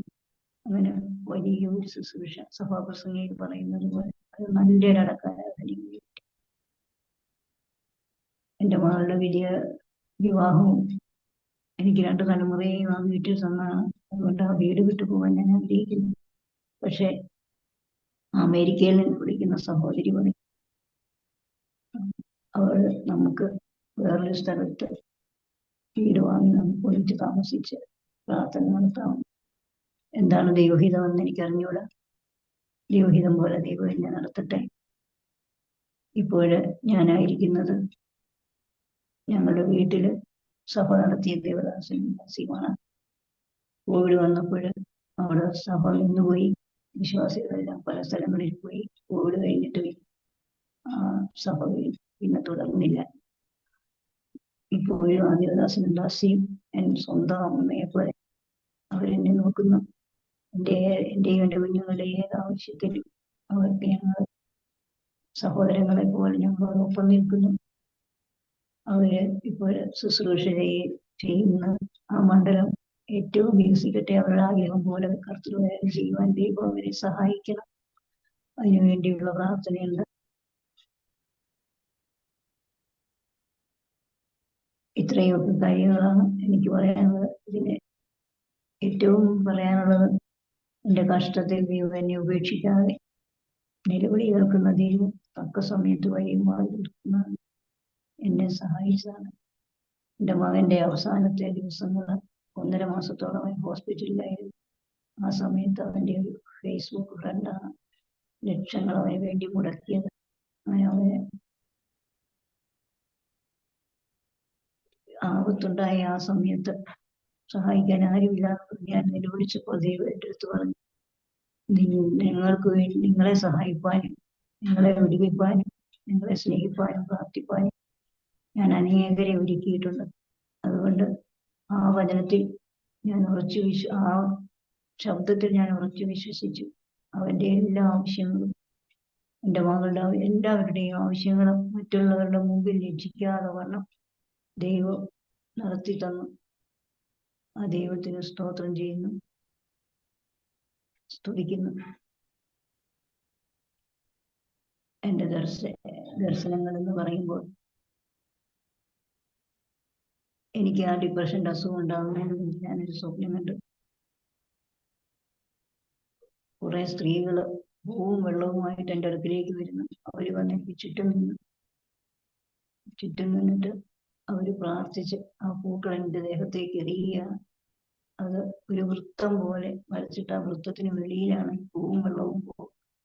അപ്പോഴവര് പറഞ്ഞു, വെള്ളവും പൂവും തീർന്നല്ലോ, നമ്മുടെ ദൈവത്തെക്കാൾ അവരുടെ ദൈവം വലുതാണ്, നമ്മളെ ഒന്നും ഭരിച്ചില്ല എന്ന് പറഞ്ഞവർ അവിടെ നിന്ന് പോയി ഇറങ്ങിപ്പോകുന്നതായി കണ്ടു. അത് കഴിഞ്ഞാണ് എനിക്ക് ഡിപ്രഷൻ്റെ അസുഖം ഉണ്ടായത്. അങ്ങനെ പിന്നീട് കണ്ട ദർശനങ്ങള്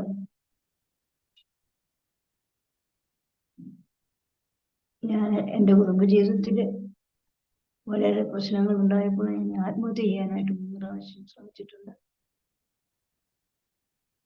3-4 പ്രാവശ്യം ദൈവം എന്നെ മരണത്തിൽ നിന്നും വിടുവിച്ചിട്ടുമുണ്ട്. എൻ്റെ ഹസ്ബൻഡിന് ടൂർ പോകണം, അല്ലെങ്കിൽ കേരളത്തിൽ വരണം, അങ്ങനെയാണ് എല്ലാ വെക്കേഷനും ചെയ്യാറ്. ഒരു വെക്കേഷൻ സമയത്ത് കിട്ടിയ പൈസ എല്ലാം സ്വരൂപിച്ച് അദ്ദേഹം അരുണാചലിൽ പോയി, കൂട്ടുകാരിയൊത്ത് പോയി. വീട്ടിലേക്ക് ആവശ്യമുള്ള സാധനങ്ങളൊന്നും വാങ്ങി തന്നില്ല. മാസാവസാനം കടയിലെ പറ്റു തീർത്ത് സാധനം വാങ്ങുകയാണ് ചെയ്യുന്നത്. സാധനം എന്നോട് പറഞ്ഞ് കടയിൽ പോയി സാധനം വാങ്ങിച്ചു, ഞാൻ പോയിട്ട് വന്നിട്ട് പൈസ കൊടുക്കാമെന്ന് പറഞ്ഞ് പോയി. 3 കുഞ്ഞുങ്ങളും ഞാൻ അടുക്കളയിലൊന്നുമില്ല. ഞാൻ കടയിൽ ചെന്ന് സാധനം ചോദിച്ചപ്പോൾ അവർ പറഞ്ഞ് പൈസ പറ്റു തീർക്കാതെ നിങ്ങളുടെ ഹസ്ബൻഡ് പോയില്ലേ, ഒന്നും തരത്തില്ലെന്ന് പറഞ്ഞു. ഞാൻ വീട്ടിൽ വന്ന് എൻ്റെ കുഞ്ഞുങ്ങൾക്ക് എന്ത് കൊടുക്കും? ഞാൻ എന്നിട്ട് അവിടെ ഇരുന്ന് അവർക്ക് വേണ്ടി വാങ്ങിച്ച ഹോർലിക്സിന്റെ കുപ്പിയും അമൂലിന്റെ ടിന്നും ഒക്കെ കഴുകി വൃത്തിയാക്കി. എന്നോട് അവിടെ വെട്ടിക്കടത്തുന്ന ഒരു ഉമ്മ എന്നോട് ചോദിച്ചിട്ടുണ്ടായിരുന്നു, അതെനിക്ക് തരാമോന്ന്. ഞാൻ അത് ഓർത്ത് ഞാനതെല്ലാം കഴുകി വൃത്തിയാക്കി അവർക്ക് കൊണ്ട് കൊടുത്തു. അവരെനിക്ക് 2 രൂപ തന്നു. ഞാനത് കൊണ്ട് കൊടുത്തു. 1 കിലോ ആട്ട വാങ്ങിച്ചു കൊണ്ടുവന്ന് ദോശയായും ചപ്പാത്തിയായും ഉണ്ടാക്കി എൻ്റെ കുഞ്ഞുങ്ങൾക്ക് കൊടുത്തു. എനിക്ക് സഹിക്കാൻ വയ്യായിരുന്നു. ഞാൻ എന്നിട്ട് അന്ന് ആത്മഹത്യ ചെയ്യണമെന്ന് ഓർത്തു. ഞാൻ ഒരു കുറിപ്പെഴുതി വെച്ച് സന്ധ്യയാകാൻ നോക്കിയിരിക്കുകയാണ്. ഞങ്ങളുടെ വീടിനടുത്ത് വലിയൊരു തടാകമുണ്ട്. രാത്രിയാകുമ്പോഴേ കുഞ്ഞുങ്ങളെയും കൊണ്ട് അതിനകത്ത് ചാടണമെന്നുള്ള ഉദ്ദേശത്തോടെ ഞാൻ എല്ലാം തയ്യാറാക്കി വെച്ചിരുന്നു. ഒരു 4 മണി സമയമായപ്പോൾ ഞാൻ നാട്ടിൽ ഞങ്ങളുടെ വീടിനടുത്തുള്ള ഒരു സാറ് അവിടെ ഉണ്ടായിരുന്നു. ആ സാറ് ഞങ്ങളുടെ വീട്ടിൽ വന്നു. സാധാരണ സാറ് വരുമ്പോൾ ഞാൻ അടുക്കളയിൽ കയറി ചായയൊക്കെ ഇട്ട് കൊടുക്കും. ഞാനിതൊന്നും അനങ്ങുന്നില്ല, ഇങ്ങനെ മൗനപ്പെട്ട് നടക്കുന്നത് കണ്ടപ്പോൾ എന്തോ പന്തികേട് പോലെ തോന്നി. അദ്ദേഹം ചോദിച്ചു, എന്താ ചേച്ചി, എന്താ പറ്റിയ? സാറ് ടൂറ് പോയിരിക്കുകയാണെന്ന് പറഞ്ഞു. അദ്ദേഹം അടുക്കളയിൽ കയറി നോക്കിയപ്പോൾ ഒന്നുമില്ല. ഞങ്ങളെല്ലാവരും ഇവിടെ ഇല്ലേ, ഞങ്ങളോട് എന്താ പറയാനേ എന്ന് ചോദിച്ചു. അദ്ദേഹം വേഗം സഞ്ചി എടുത്ത് കടയിൽ പോയി കുറെ സാധനങ്ങൾ വാങ്ങിക്കൊണ്ട് വന്നു. എനിക്ക് ആ സാധനങ്ങൾ കണ്ടിട്ട് ഒരു സന്തോഷമില്ല, കാരണം രാത്രിയിൽ മരിക്കാനിരിക്കുന്നതിനെ. എന്നിട്ട് അദ്ദേഹം അവിടെയെല്ലാം തപ്പി നോക്കി ഞാൻ എഴുതി വെച്ച ആത്മഹത്യക്കുറിപ്പ് കിട്ടി. അത് വായിച്ചിട്ട് എന്നെ ഒരുപാട് വഴക്ക് പറഞ്ഞു.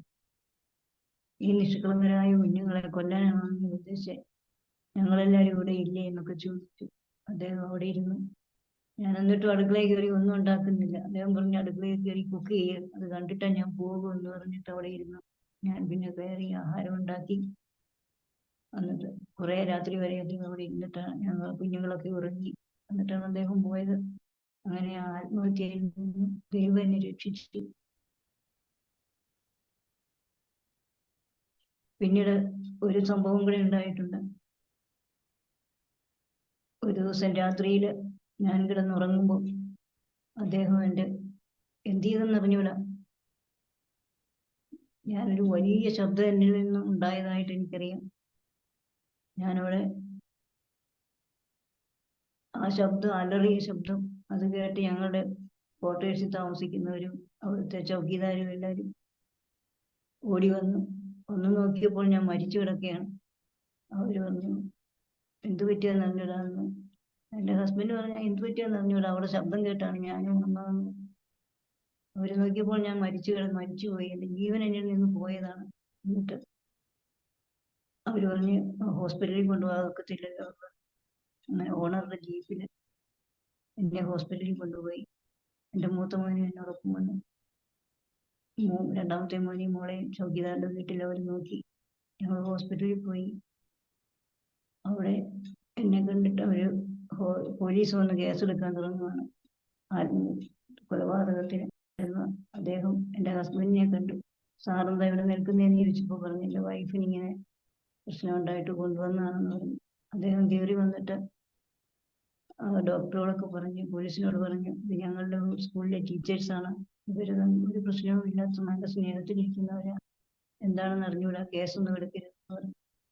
അങ്ങനെ രാത്രിയിൽ കൊണ്ടുപോയിട്ട് വെളുപ്പിന് 4 മണി വരെയും മരിച്ച അവസ്ഥയിലായിരുന്നു ഞാൻ. 4 മണിക്ക് ഫെയ്ത്ത് ഹോമിൽ അവർ സ്തോത്ര പ്രാർത്ഥനയ്ക്ക് എഴുന്നേറ്റ സമയം എനിക്ക് വേണ്ടി ഞങ്ങൾ ഇതിനു വേണ്ടി പ്രാർത്ഥിക്കുമ്പോൾ അവിടെ ഇരുന്ന സിസ്റ്ററിന് ദൈവം ദർശനം കാണിച്ചു ഞാൻ ഈ അവസ്ഥയിലാണെന്ന്. അവരവിടെ ഇരുന്ന് പ്രാർത്ഥിച്ചു. 4:30-5 മണിയായപ്പോൾ എന്നിൽ ജീവൻ തിരിച്ചു വന്നു. അങ്ങനെ ഞങ്ങൾ ഡിസ്ചാർജായി വീട്ടിൽ വന്നു. കുറച്ച് കഴിഞ്ഞപ്പോൾ സിസ്റ്ററും മദറും ഒക്കെ എന്നെ കാണാൻ വന്നു. അവർ പറഞ്ഞു, ദൈവം ഒരിക്കലും കൈവിടുകയില്ല, അതുകൊണ്ട് ഞങ്ങൾക്ക് ദൈവം കാണിച്ചു തന്നിരുന്നു. ഇങ്ങനെ ഒരു ദർശനം ഞങ്ങൾ അവിടെ നിന്ന് പ്രാർത്ഥിച്ചു. ഞാൻ തിരിച്ച് വീട്ടിൽ വന്നപ്പോൾ ചൗക്കിദാരൻ്റെ അടുത്ത് പറഞ്ഞു, മേഡത്തിന്റെ കുട്ടികൾ രണ്ടും ഉറങ്ങിയിട്ടില്ല, അവര് രണ്ടും യേശുവേ യേശുവേ എന്ന് വിളിച്ച് കരയുമായിരുന്നു. ആ കുഞ്ഞുങ്ങളുടെ പ്രാർത്ഥനയാണ് ഈ ജീവൻ തിരിച്ചു കിട്ടിയതെന്ന് പറഞ്ഞു. എന്നെ കൊണ്ടുപോയവർ പറഞ്ഞു, എന്നെ അവർക്ക് എടുക്കത്തില്ല, ശവല്ലേ, എന്തിനാ ഹോസ്പിറ്റലിൽ കൊണ്ടുപോകുന്നേ, മരിച്ച ആളെ എന്തിനാ കൊണ്ടുപോകുന്നേന്ന്. അങ്ങനെ ആ മരണത്തിൽ നിന്നും ദൈവം എന്നെ വിടുവിച്ചു. അതാണ് ദൈവം ഭക്തനെ തനിക്കായി വേർതിരിച്ചിരിക്കുന്നു. അതുകൊണ്ടാണ് ഓരോ ആപത്ത് ഘട്ടത്തിലും ദുഃഖത്തിലും ഭാരത്തിലും എല്ലാം അതിൽ നിന്നെല്ലാം വിടുവിച്ച് ഉറപ്പും ധൈര്യവും തന്ന ദൈവം എന്നെ നിലനിർത്തിയിരിക്കുന്നത്. പിന്നെ അനേക കഷ്ടങ്ങളിൽ കൂടി കടന്നുപോയാലല്ലേ മറ്റുള്ളവരുടെ ദുഃഖവും ഭാരവും നമുക്ക് ഏറ്റെടുത്ത് പ്രാർത്ഥിക്കാനൊക്കത്തുള്ളൂ. അതുകൊണ്ടായിരിക്കും ഇങ്ങനെയുള്ള ശോധനയിലൂടെ എന്നെ ദൈവം കടത്തിവിട്ടത്. ഇന്ന് അങ്ങനെയുള്ളവരുടെ പ്രശ്നങ്ങൾ കേൾക്കുമ്പോൾ ഹൃദയം തുറന്ന് ആത്മാർത്ഥതയോടെ പ്രാർത്ഥിപ്പാൻ ദൈവം എന്നെ സഹായിക്കുന്നു. എൻ്റെ കുഞ്ഞുങ്ങള് വിശ്വാസത്തിൽ നിൽക്കണം, അവരുടെ ഭാവി ജീവിതം അനുഗ്രഹിക്കപ്പെടണം. ഞാനിങ്ങനെ എൻ്റെ ഓരോ കാര്യങ്ങളും ഇങ്ങനെ റിവൈസ് ചെയ്തുകൊണ്ടിരുന്നപ്പോൾ എനിക്കൊന്ന് മനസ്സിലായി, എനിക്ക് എന്ത് നന്മ വന്നാലും അതിനെല്ലാം വലിയൊരു തടസ്സം എപ്പോഴും നേരിടുകയാണ്. എൻ്റെ ജീവനും എൻ്റെ നന്മയ്ക്കുമെല്ലാം എതിര് നിന്ന് പോരാടുന്ന ഒരു ദുഷ്ടശക്തി. അത് പാരമ്പര്യമാകാം, അല്ലെങ്കിൽ വേറെന്തെങ്കിലും പ്രശ്നങ്ങളാകാം. അതൊക്കെ അതിൽ നിന്നൊക്കെ ഒരു വിടുതൽ വേണം. ഞാൻ അനുഭവിക്കുന്ന ഈ ബന്ധനങ്ങളോ ഭാരങ്ങളോ എൻ്റെ കുഞ്ഞുങ്ങളിൽ വരാതെ സൂക്ഷിക്കണം. എൻ്റെ മകള് തന്നെ, അവള് 2013 പഠിച്ചിറങ്ങിയതാണ്. പല സ്ഥലങ്ങളിൽ ജോലി ചെയ്തു. വളരെ ഭാരത്തിലും ദുഃഖത്തിലുമായിരുന്നു. ദൈവം എന്നാൽ അവസാനം അവൾക്ക് വേണ്ടി ദൈവം വഴി തുറന്നു. അവളുടെ കുടുംബജീവിതത്തെ ദൈവം അനുഗ്രഹിച്ചു. അവൾക്കൊരു മോനുണ്ട്. അവരുടെ ഹസ്ബൻഡിന്റെ വീട്ടുകാരും വിശ്വാസത്തിലാണ്. വേല ചെയ്യുന്ന ഒരാളെയും ഭാര്യയും ഉണ്ട് അവർക്ക് അവിടെ. അങ്ങനെ ഞങ്ങളിപ്പോൾ എല്ലാവരും എൻ്റെ മരുമകളുടെ വീട്ടിലും അവരുടെ ബന്ധുക്കളൊക്കെയും സ്നാനപ്പെടുവാൻ ദൈവം കൃപ ചെയ്തു. അങ്ങനെ അവരും അവിടെ സന്തോഷത്തിലായിരിക്കുന്നു. ഇത്രയും സമയം എൻ്റെ അനുഭവ സാക്ഷ്യങ്ങൾ പങ്കുവയ്ക്കുവാൻ എനിക്ക് അവസരം ഒരുക്കി തന്ന പ്രിയ കർത്താവിൽ പ്രിയ ദേവദാസിനും അരോമ ടിവിക്കും ദൈവനാമത്തിൽ ഞാൻ വന്ദനം ചെയ്യുന്നു. എന്നെയും എൻ്റെ കുടുംബത്തെയും എൻ്റെ തലമുറയെയും ഓർത്ത് പ്രാർത്ഥിക്കണമെന്ന്, ഞാൻ കൂടി വരുന്ന സഭയെ ഓർത്ത് പ്രാർത്ഥിക്കണം. എനിക്കെപ്പോഴും താങ്ങുതങ്ങലുമായി നിൽക്കുന്ന ഈ ദേവദാസിയെ ഓർത്ത് പ്രാർത്ഥിക്കണം. ഞങ്ങളെല്ലാം ദൈവകരങ്ങളിൽ സമർപ്പിച്ചുകൊണ്ട് ഞാനിതിൽ നിന്നും മാറി. ഓക്കെ ആൻറ്റി, കർത്താവ് അനുഗ്രഹിക്കട്ടെ. ഇത്രത്തോളം സമയം ദൈവസന്നിധിയിൽ ദൈവം നടത്തിയതായ വഴികളെക്കുറിച്ച് ദൈവനാമ മഹത്വത്തിന് വേണ്ടി ആരോ മാറ്റിവിടെ പ്രേക്ഷകരോടൊപ്പം പങ്കുവയ്ക്കുവാൻ ദൈവം കൃപ ചെയ്ത് ഓർത്ത് കർത്താവിന് സ്തോത്രം ചെയ്യുന്നു. ആൻറ്റിയുടെ ജീവിതത്തിൽ ഒരിക്കലും പ്രതീക്ഷിക്കാത്ത നിലയിൽ ദൈവം ചെയ്ത ഉപകാരങ്ങൾ, നടത്തിയ വഴികൾ, അത്ഭുതകരമായ ആ ദൈവീയ ഇടപെടലുകൾക്കായി ഞാൻ ദൈവത്തിന് സ്തോത്രം ചെയ്യുന്നു. മലദൈവങ്ങളും അല്ലെങ്കിൽ കല്ലിനെയും മണ്ണിനെയും ഒക്കെ ജീവിച്ച ഒരു പാരമ്പര്യത്തിൽ നിന്നും ദൈവം അത്ഭുതകരമായി വിടുവിച്ച് സത്യദൈവത്തെ ആത്മാവിലും സത്യത്തിലും ആരാധിക്കുവാൻ തക്കവണ്ണം ദൈവം ഒരുക്കിയെടുത്ത ആ നല്ല അനുഭവങ്ങൾക്കായിട്ട് ഞാൻ കർത്താവിന് സ്തോത്രം ചെയ്യുന്നു. ദൈവം തന്ന അത്ഭുതകരമായ വിടുതലുകൾ, സൗഖ്യം, അതുപോലെ തന്നിരിക്കുന്ന നല്ല ആത്മീയ കാഴ്ചപ്പാടുകൾ, ദർശനങ്ങൾ, ഇവയ്ക്കായി ഞാൻ ദൈവത്തിന് സ്തോത്രം ചെയ്യുന്നു. കർത്താവ് അനുഗ്രഹിക്കട്ടെ. അപ്പോൾ തന്നെ ജീവിതത്തിൽ കടന്നുപോയ വൈഷമ്യം നിറഞ്ഞതായ അനുഭവങ്ങൾ, പ്രയാസങ്ങളൊക്കെ അതിജീവിക്കുവാൻ ദൈവം സഹായിച്ചല്ലോ. പിന്നെയും കർത്താവ് സൗഖ്യം, ആരോഗ്യം, ദീർഘായുസ്സും തരട്ടെ എന്ന് ആശംസിക്കുന്നു, പ്രാർത്ഥിക്കുന്നു. ഞങ്ങളെ കേട്ടുകൊണ്ടിരുന്ന അരോമ ടിവിയുടെ പ്രേക്ഷകരിൽ പല പ്രിയപ്പെട്ടവർക്കും ഒരുപക്ഷെങ്കിലും ഇങ്ങനെയുള്ളതായ അനുഭവങ്ങൾ നിങ്ങളുടെയും ജീവിതത്തിൽ ഉണ്ടാകുമായിരിക്കാം. എന്നാൽ നിങ്ങളെയും ദൈവത്തിന് കർത്താവിൻ്റെ ദാസിയെ രക്ഷിച്ചതുപോലെ രക്ഷിപ്പാൻ, പൂർണ്ണമായി വിടുവിപ്പാൻ കഴിയുമെന്ന് ഞങ്ങൾ പൂർണ്ണമായി വിശ്വസിക്കുന്നു. ആകയാൽ ഈ ദൈവം നിങ്ങളെയും രക്ഷിക്കട്ടെ, നമ്മെ എല്ലാവരെയും വഴി നടത്തട്ടെ. അതിനായി നമുക്ക് ദൈവസന്നിധിയിൽ പ്രാർത്ഥിക്കാം. ഒരു നിമിഷം കണ്ണുകളെ അടയ്ക്കാം, ഹൃദയങ്ങളെ ആഗ്രഹമാക്കി നാം പ്രാർത്ഥനയുടെ ആയിരിക്കുമ്പോൾ പ്രിയ രാധ ആൻറ്റി അരോമ ടിവിയുടെ പ്രേക്ഷകർക്ക് വേണ്ടിയിട്ട് ഒരു നിമിഷം നമ്മെ പ്രാർത്ഥനയിൽ സഹായിക്കും. പ്രാർത്ഥിക്കാം. ദൈവനാമത്തെ മഹത്വം ഉണ്ടാകട്ടെ. എന്നെ ഇത്ര നേരം ശ്രദ്ധിച്ചുകൊണ്ടിരുന്ന അരോമ ടിവിയുടെ പ്രേക്ഷകർക്കായി എൻ്റെ അനുഭവങ്ങളും എൻ്റെ ജീവിത സാഹചര്യങ്ങളും കേട്ട നിങ്ങൾ, വലിയ പ്രശ്നങ്ങൾ വരുമ്പോൾ അതിനെയൊക്കെ അതിജീവിക്കാൻ ഈ ലോകത്തെ സൃഷ്ടിച്ച, സർവത്തെയും സൃഷ്ടിച്ച വലിയവനായ ഒരു ദൈവമുണ്ട് എന്നും ഉറച്ചു വിശ്വസിപ്പാൻ തക്കവണ്ണം ദൈവം നിങ്ങൾക്കൊക്കെ കൃപ ചെയ്യട്ടെ, അനുഗ്രഹിക്കട്ടെ. നമ്മളെ നടത്തുന്ന ഒരു സ്വർഗീയ ദൈവം, ഒരു വലിയവനായ ദൈവം, നമ്മളെ കഷ്ടത്തിൽ തുണയായിരിക്കുന്ന ദൈവം, വിളിക്കുമ്പോൾ രക്ഷിക്കുന്ന ദൈവം, അടുത്തിരുന്ന ഒരു കൂട്ടുകാരനെ പോലെ, സഖിയെ പോലെ, മാതാവിനെ പോലെ, പിതാവിനെ പോലെ നമ്മളെ ആശ്വസിപ്പിക്കുന്ന ഒരു ദൈവം നമുക്കുണ്ടെന്ന് എൻ്റെ അനുഭവത്തിൽ ഞാൻ അനുഭവിച്ചതാണ്. ആ അനുഭവം നിങ്ങളിൽ ഓരോരുത്തരിലും ഉണ്ടാകട്ടെ. ദൈവം നിങ്ങളെ അനുഗ്രഹിക്കട്ടെ. ദേവദാസനെയും കുടുംബത്തെ അനുഗ്രഹിക്കട്ടെ. അരോമ ടിവിയുടെ എല്ലാ പ്രവർത്തനങ്ങളെയും അനുഗ്രഹിക്കട്ടെ എന്ന് പ്രാർത്ഥിച്ചുകൊണ്ട് ദൈവസന്നിധി. ആമേൻ. ആമേൻ. ആമേൻ. താങ്ക് യു ആൻറ്റിയെ. കർത്താവ് അനുഗ്രഹിക്കുമാറാകട്ടെ. ദൈവാസനത്തിൽ ഇത്രത്തോളം സമയം അനുഗ്രഹിക്കപ്പെട്ട ജീവിതാനുഭവവും സാക്ഷ്യവും പങ്കുവയ്ക്കുവാൻ ദൈവ സമയം വേർതിരിച്ചല്ലോ. ആമേനെ. ഇത്രത്തോളം സമയം അനുഗ്രഹിക്കപ്പെട്ട ജീവിതാനുഭവവും സാക്ഷ്യവും പങ്കുവയ്ക്കുവാൻ ദൈവം അനുവദിച്ചത് ഓർത്ത് ഞാൻ കർത്താവിന് സ്തോത്രം ചെയ്യുന്നു. പിന്നെയും ദൈവം അനുഗ്രഹിക്കട്ടെ, സൗഖ്യം, ആരോഗ്യം, ദീർഘായുസ്സും ദൈവം തന്ന് മാനിക്കട്ടെ, ആദരിക്കട്ടെ എന്ന് പ്രാർത്ഥിക്കുന്നു. ഞങ്ങളെ കേട്ടുകൊണ്ടിരുന്ന മാന്യ പ്രേക്ഷകരുള്ളതായ നന്ദി, സ്നേഹം അറിയിക്കുന്നു. നിങ്ങൾക്ക് സാക്ഷ്യം അനുഗ്രഹമായി തീർന്നുവെങ്കിൽ തീർച്ചയായിട്ടും നിങ്ങളുടെ പ്രിയപ്പെട്ടവർക്ക്, സുഹൃത്തുക്കൾക്ക് ഷെയർ ചെയ്യുക. അവരും ദൈവനാമം അതിലൂടെ മഹിമപ്പെടുവാനിടയായി തീരട്ടെ. അതുപോലെ നിങ്ങളുടെ വിലയേറിയ അഭിപ്രായങ്ങളും നിർദ്ദേശങ്ങളും കമൻറ്റ് ബോക്സിൽ രേഖപ്പെടുത്താവുന്നതാണ്. ഒരു പ്രാർത്ഥനാ വിഷയമുണ്ടെങ്കിൽ സ്ക്രീനിൽ കാണുന്ന വാട്സപ്പ് നമ്പറിൽ ഞങ്ങളെ അറിയിക്കൂ. ഞങ്ങൾ നിങ്ങൾക്ക് വേണ്ടി പ്രാർത്ഥിക്കാം. അടുത്ത അനുഗ്രഹിക്കപ്പെട്ട സാക്ഷ്യമായി വീണ്ടും കാണുമ്പോഴേയും എല്ലാ പ്രിയപ്പെട്ടവർക്കും goodbye. God bless you all. ആമേൻ. ഓർമ്മയുടെ മനോരഥത്തിൽ മായാത്ത ഓർമ്മയ്ക്കായി അരോമ മാട്രിമോണിയിൽ നിന്നും ജീവിത പങ്കാളിയെ കണ്ടെത്തൂ. നിങ്ങൾ ഒരു ക്രിസ്തീയ ജീവിത പങ്കാളിയെ അന്വേഷിക്കുകയാണോ? അതോ മക്കൾക്ക് അനുയോജ്യമായ ഒരു തക്ക തുണയ്ക്കു വേണ്ടി പ്രാർത്ഥിക്കുന്ന വ്യക്തിയാണോ? എങ്കിൽ അരോമ മാട്രിമോണി നിങ്ങൾക്ക് വേണ്ടിയാണ്. ഇന്നു തന്നെ സൗജന്യമായി രജിസ്റ്റർ ചെയ്യൂ.